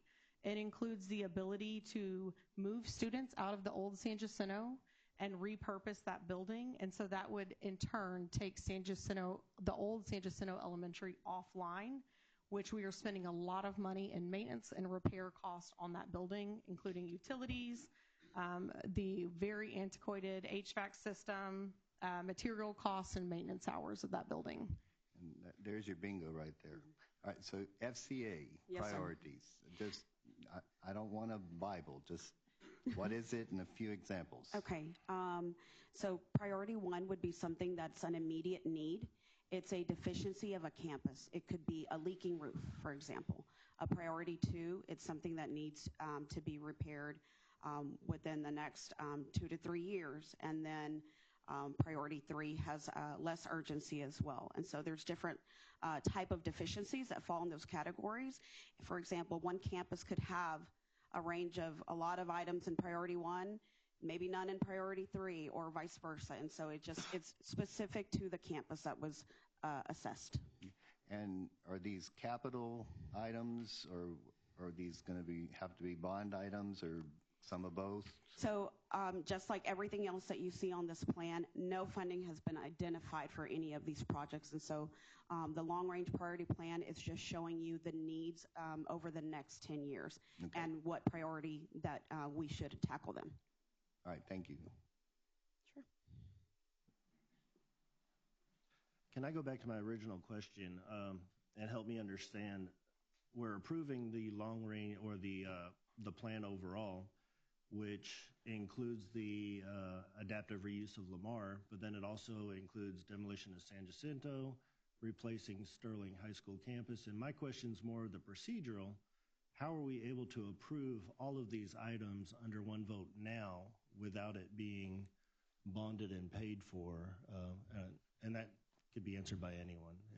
It just seems like the vote for the whole plan, we're approving one piece of it and hoping for the rest of it. So kind of help me understand how that all plays together and how it's not a single line item. Go back to the scorecard. Yeah, you're not wrong, Mr. Campisi. This is just the scorecard. Sorry. That. Yes, thank you. So you're not wrong. This is solely the plan over the next 10 years. This is our recommendation, or the committee's recommendation, based on all of the information they received across all of these meetings, as to what campuses take priority to either be replaced or repaired, and including those deficiencies, those priority 1s, 2s, and 3s. And so the goal is for the district to have a plan in place, so whenever there's an opportunity for funding, and I know you referenced a bond, that would be, if there were a future bond planning committee, then these items would be also estimated by cost. Right now, you don't see a specific cost on these because that work has not been done. to identify the cost for all of these. And so that would have to be done and then presented to a committee again. Therefore, they could review what they feel comfortable as far as a bond referendum amount. And so that would be the next step if the board would decide to do that. Also want to point out the decisions that were made reaching consensus. If you look, for example, just to provide clarity on the plan, in meeting 4, the consensus was reached for those thresholds. And so that's why they exist within that plan. And so you are approving the thresholds to consider for a campus replacement or major renovation. But in addition to that, in meeting 4, the committee approved the campus repurposing of Lamar Elementary. So the plan does consist of a long-range facility plan, but the committee not necessarily approved the exact rebuild or timeline of that. They approved the threshold of which that should be considered. And I guess that's where the vagueness comes to it for me, is that we're approving a big lump of things, but really only there's 2 actionable items the way I see it. One is to repurpose Lamar, and the other is to move forward with the rest and go in that direction. Am I seeing that in the right direction? Correct.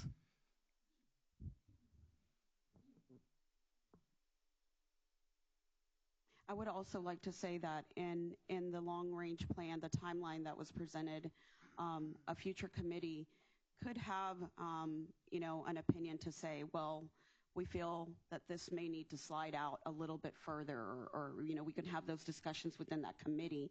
And then this long-range plan, we've discussed always this plan as being something that we keep revisiting year after year. It changes based on our needs. And so there's an opportunity. This is not set in stone, and this is a recommendation for us to have a plan of how to move forward. How do we prioritize what the needs are?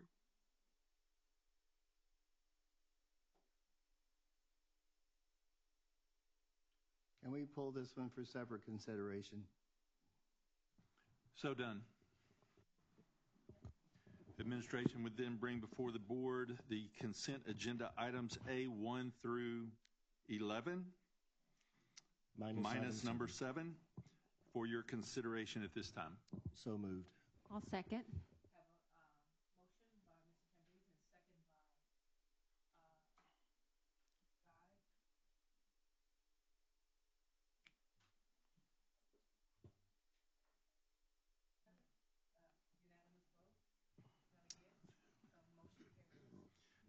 Administration would bring before the board at this time action item 8A12 for consideration.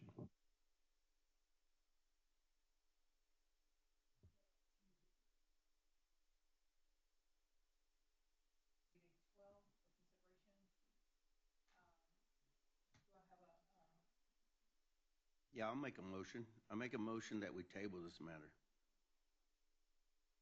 until we can do, I guess, more work or find out a different direction and how to get to where we want to go with this number 12, long-range planning facility plan.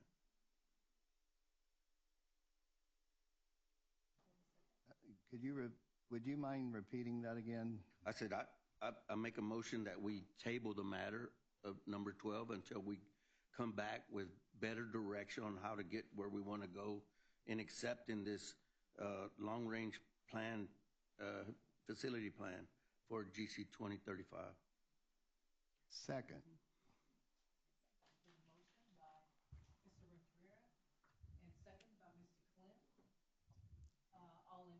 Discussion? I'd like to add just a piece of discussion on that, and it ties back to the questions that I asked. I think procedurally, I would like to see this brought forward in a little clearer manner, where we're accepting the work of the committee and honoring the work of the committee, and then the actionable items be taken separately so we can vote on those individually. Somebody write that down. I agree with that also, because You got it? No, Ms. Garcia? there's too much packed in here for us. I would tell you, itemize these things and vote on them each individually is what I was would do. And where I come from is to accept a plan is one thing, to accept or to pass actionable items to me is two different things. Not saying I'm for or against or leaning in any direction, but procedurally, I feel like that would be better for us as a board to come together on a consensus, and then also for a community to understand where we stand. So Thank just you. for clarification, administration would not present the plan in its entirety, but portions thereof, enabling the board to vote accordingly? Individually? Pull it out. They want to pull the two items out. From my And have it perspective and what separate. I'm presenting is actionable items be taken and considered separate from accepting their plan. Does that make sense? Or accepting their committee report versus taking action on those. Action item to happen. Okay. I think it would just be more clear. So just for clarity, the work of this committee is done. So we can take the work of this committee and digest that or dissect that in a manner that it would be palatable to the board to vote separately on each item rather than the report whole. That's what I'm understanding. I'm just troubled by voting for something that is 3 or 5 years ahead of the future. We're voting on replacements of schools and building these schools along with an actionable item right now. So that's, to me, it just seems it could be clearer. Mr. Clem, I'm going to yield to you. I see you thinking. I have a question. So I guess my question is, can we vote to accept their plan knowing that we're only accepting a plan? We're not taking action on any of these recommendations tonight. And then anything that require any actionable items need to be listed on a future agenda separately. That's kind of what I'm saying, yes. Yeah. Like we can accept that this is their plan for what they want to, what they feel. This is what I they mean, they put presented a to lot us. of work Right. into this, and we appreciate everybody that was on the committee. And so just saying we accept what you all have done, and if there's anything that needs action, then that needs to be brought to us separately by the administration. Can I add a point of clarification, and Mr. Campisi? And this guy read my mind, and she presented it better than I did. So I want to share a little bit about why this started. And some of it really began with the issues that we had at Sterling and possibly closing that campus. And because the emotions run so high when you do close the campus, as you witnessed tonight, the goal of this plan was really to have a plan in place so that, and you can see some of these are replacement of campuses, and they are far out. They're not next year. They're a little bit further out. And the goal is to have a plan in place and for our community to see that and know that years in advance before it occurs, so that there's not that distrust from the community, and showing them the goal would be to replace Crockett sometime in 2029. And so we know that today before waiting until that time for it to occur. And that was a little bit of the plan. Well, and I'd like to address that also. This Ross S. Sterling, I'll take that for example. This came up during the bond issue, and here we are again, bringing it back the same way. And I voted against it because I don't think that we should be replacing buildings. I think that we should be fixing them as we go, so we don't have to be paying all that extra money. Millions of dollars we're talking about here. Well, that is an opportunity for us if we do address the FCA priority 1, 2s, and 3s. That will help prevent that from happening at future facilities. Right, but bringing it to us like this and having us vote on it right now like this is not acceptable to me. I really think that, this is kind of a form, the way we brought it tonight, and, I've harped on this, and I'll say this again, and you hear it in the public right now. They're talking lack of transparency. These people are upset because they didn't know, some of the information that was, and I heard all the, it was online and all, I heard all that, and I get it, but it's the perception that we're not being transparent. And we just had this, team of 8 training, and that was the one thing that I try to focus on is, let us be more transparent with what we're doing. And to me, I just think that, maybe we need to, again, work on that. But Okay, we thank everybody for all their comments at this point. Madam And I would like President? to, I will yield to you guys again, and then we will bring this all to order and move forward with how we're going to proceed. Is that okay with you guys? Okay, please Thank have you, the floor. Madam President. I just wanted to address Mr. Campese's remarks about the long-range facility plan. Effective November 1st of 2021, TEA requires a school district to have a long-range facility plan. The language, this is straight out of the statute. I'm not going to read the whole thing, but it says a school district ensures that a capital improvement project subject to this section complies with the requirements and standards. It goes on to list everything that should be included in a long-range facility plan. And I do want to address the process that the state requires. The process of developing the long-range facility plan shall consider input from teachers, student parents, taxpayers, and other district stakeholders. And a school district's board is, after the committee, in the case of Goose Creek, comes together and brings to the board a long-range facility plan. It's like a blueprint. These are the things that the committee has studied. These are the things that they deem to be a priority. They put them on a timeline for a 10-year plan, and they bring that to the board. Like Brenda was saying, it can be a fluid process, and so every 5 years the state asks that school districts bring that back to the board after they update it and make sure that, because you're looking at 10 years, and in that 10-year period, a lot of things can change. So it gives you basically a blueprint of what the facilities department needs to be working towards for the school district. Now, I understand that you have some concerns about specific projects, and believe me, all of those concerns were discussed by the committee as well. It's become very emotional, and I understand that. I worked for a school district for 39 years, and I did rezoning for that school district for about 20 of those years. That's going to be another contentious project that we take on, that this school district is going to tackle, and it's just coming about in the very near future. There's going to be a lot of people that are upset with rezoning.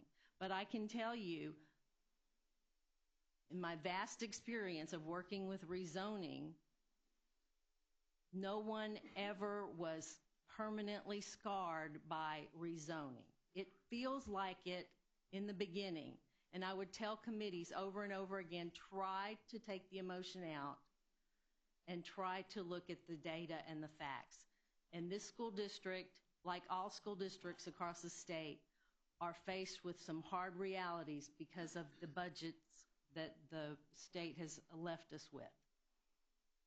And so the board and the district administrators know that you're going to have to make tough decisions, and this is one of them.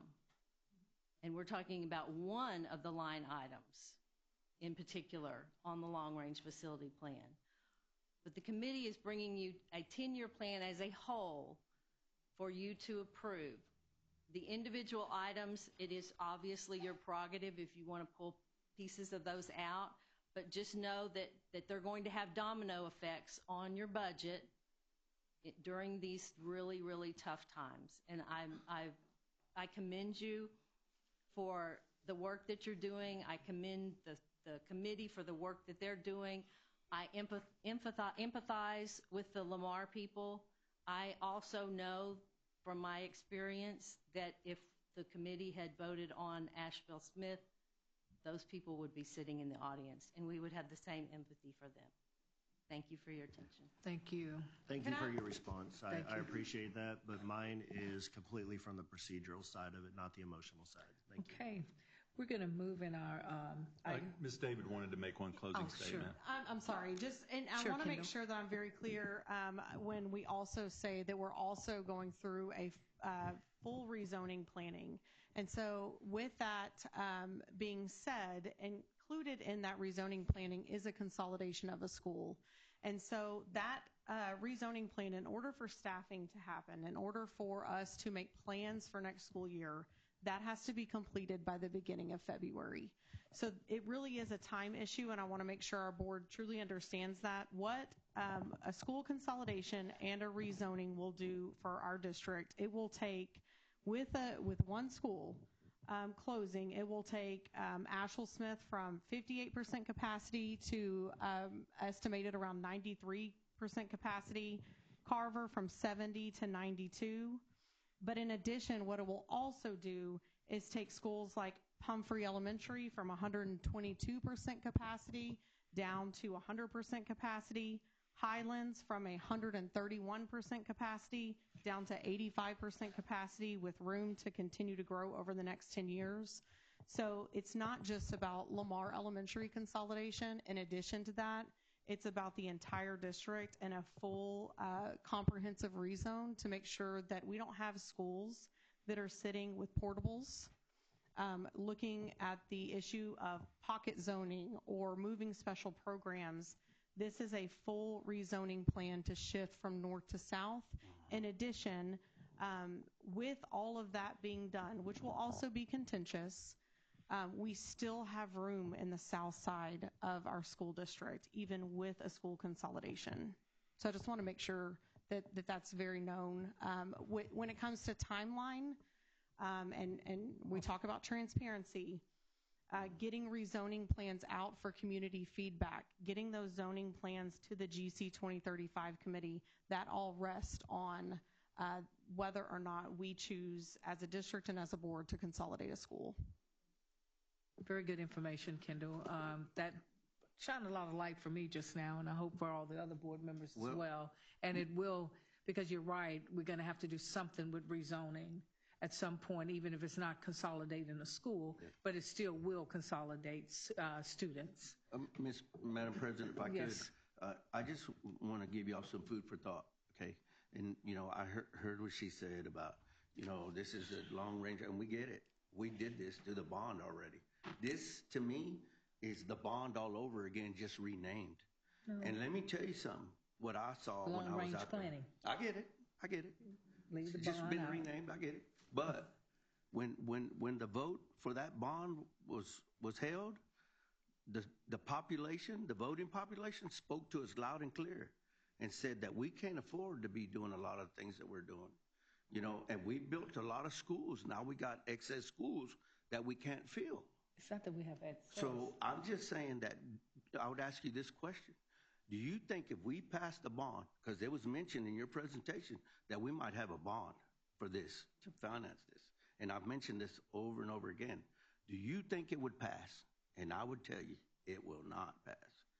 People do not, the citizens of Baytown do not trust us here Mercedes, with what we're doing. Okay, I understand what you're saying. You're cutting me off, though. I'm not trying to cut you off. Nobody off. But I'm just saying. But I'm saying every this out meeting there. it's about I bond. got it. I just wanted to point out the fact that I'm trying to help by saying, hey, if we're going to do this, let's be transparent and let's not try to throw everything in together like we did here to try to vote on it, and then say, hey, we're going to do all this. Let's be open about it, and let's go. We learned from the last time. Use a different process. That's all I'm saying. And I'll tell you, Mr. Ortega, just to respond to that. Yeah. We had a lot of conversation with GC 2035, 4 meetings looking at the condition of our facilities, repair or replacement regardless. Right. It's very clear, just like every district in the state of Texas, we have a lot of work to do in our facilities. I get it. And where that funding comes from, whether it be a miracle in our state legislature or a bond, what was very evident to the committee, and I think anyone on that committee will speak to this, is that We do have things that we need to address, just like all of us do in all of buildings, whether it be your home or a school building. I get it. You won't get insured if your roof is over a certain number of years old. So you have to look at all the things that we have to do in the district to get insured, to make sure that the buildings are operating correctly. So that's kind of what I've heard from from the facility long-range plan.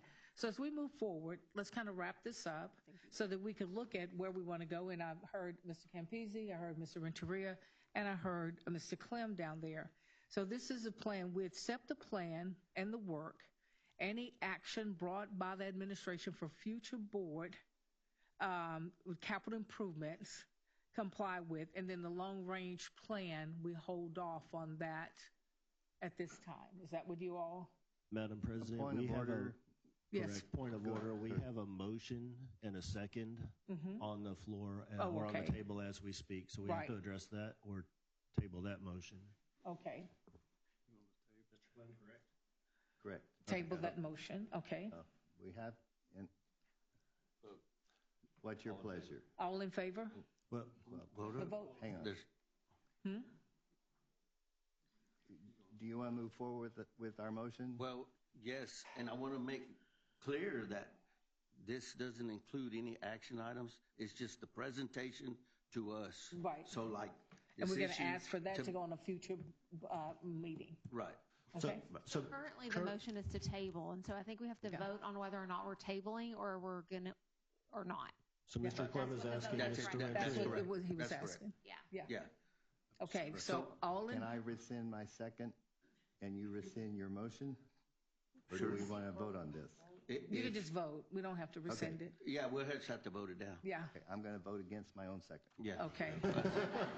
It's not the first time. It's okay, but if we take the correct Madam action, President, we're I'm good. calling for a question. Yeah. Beg your pardon? Calling for the question and a vote. Okay. That means, Any questions on that? Okay. Now. So we're taking a vote. We're taking a vote on tabling the matter. To table it. Yeah, you have to. Do we have a vote? Do I have a motion? I have a motion. Do I have a second? Yes. All in favor? This is reminiscent of earrings. Nobody's in favor? No. Okay. Yeah. So all against? Yeah. Okay. Everybody? Okay. Motion failed. Now, Ms. Guy, you seem to have synthesized our thoughts. So okay. Read my mind and make my motion. I will make a motion that we accept the plan, the work of the committee, and the plan that they've presented, with any actionable items being brought to us later by administration. Second. Yeah. Okay. Motion made by Ms. Guy, second by Mr. Campisi. That's fine. And word is accept the plan. Accept the plan. Yes. Okay. We're not approving, we're accepting. No action. We have to do a vote. Yes. Okay. No, I'm talking about, yeah. I'm slow right now. No, you're good. Okay. I'm trying to catch up with all y'all madness. Okay. All in favor? 1, 2, 3. It's unanimous. It passed. Okay. This time we'll pass the agenda back to you, Madam President, for future board agenda items, board trainings, and board meetings. Do y'all have any future board items or things for training meetings? Do anyone have anything else they would like to see presented to us? Besides the obvious. I feel like I'm reading Mr. Clem's mind, and perhaps this should be a workshop item. I don't want a workshop. I'm open. Let's hear your idea. Who? It's not on? Oh, my God. I'd like to request, Madam President, to appoint a committee of 3 board members to revise our board operating procedures and present them to the full board at a later date. Perfect. I'm sure you have 2 volunteers. Do I have volunteers. any volunteers? I will make the second on that. You have Mr. 2 Clem, volunteers. Mr. Clem, Campisi, Mr. Campisi, and Ms. Guy, and myself. Ms. Guy. I think we can only have 3. We can only have 3. Will y'all do it? All right. Just keep me posted. I motion Ms. Guy be chair. I'm second that. Can I vote on that, or I'm out of it? Since I'm just acting president. All right. do I have to vote on this? They all in favor? Y'all happy about that? No.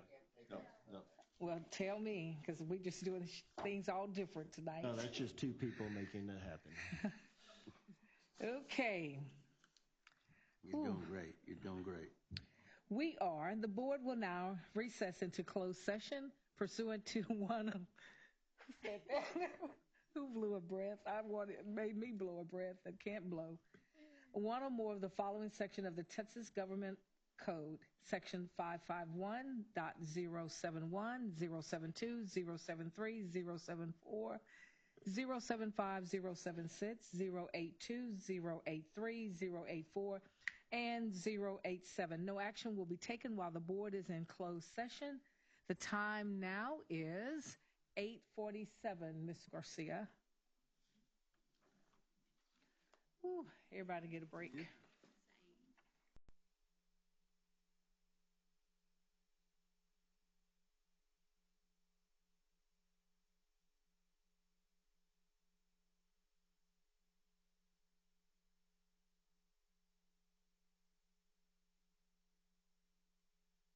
Thank you. Sorry about that. The board will now reconvene into open session. The time is now 10:13 p.m. No action was taken while the board was in closed session. We will now move to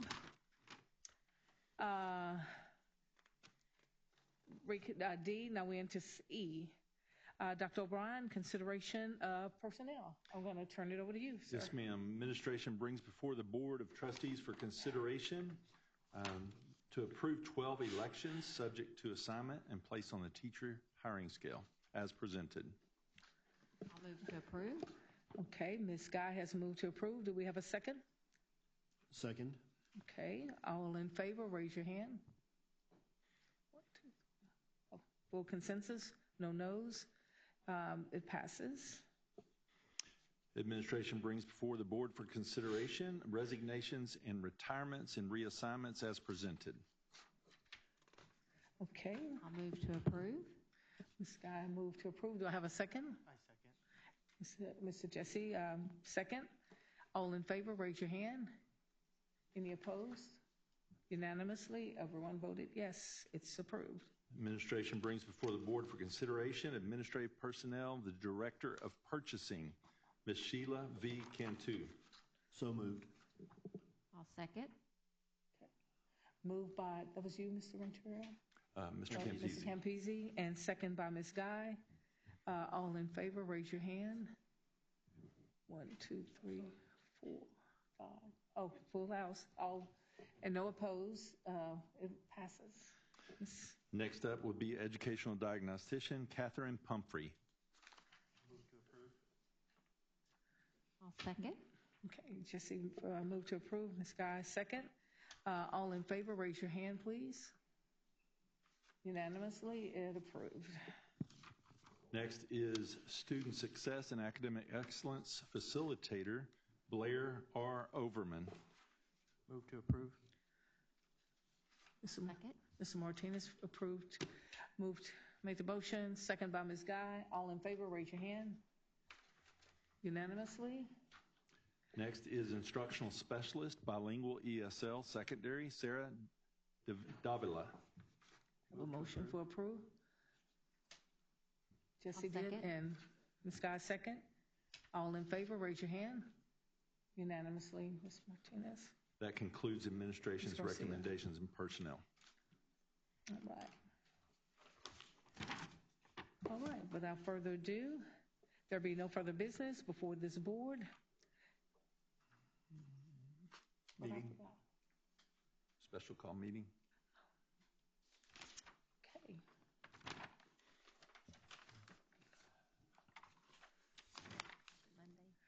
I'm trying to find the date. Yeah, I wrote it down. Okay. I had on this one. Okay, the board will have a special call meeting on Monday, December the 16th at 6 p.m. to further discuss the district rezone task force update and the GC 2035.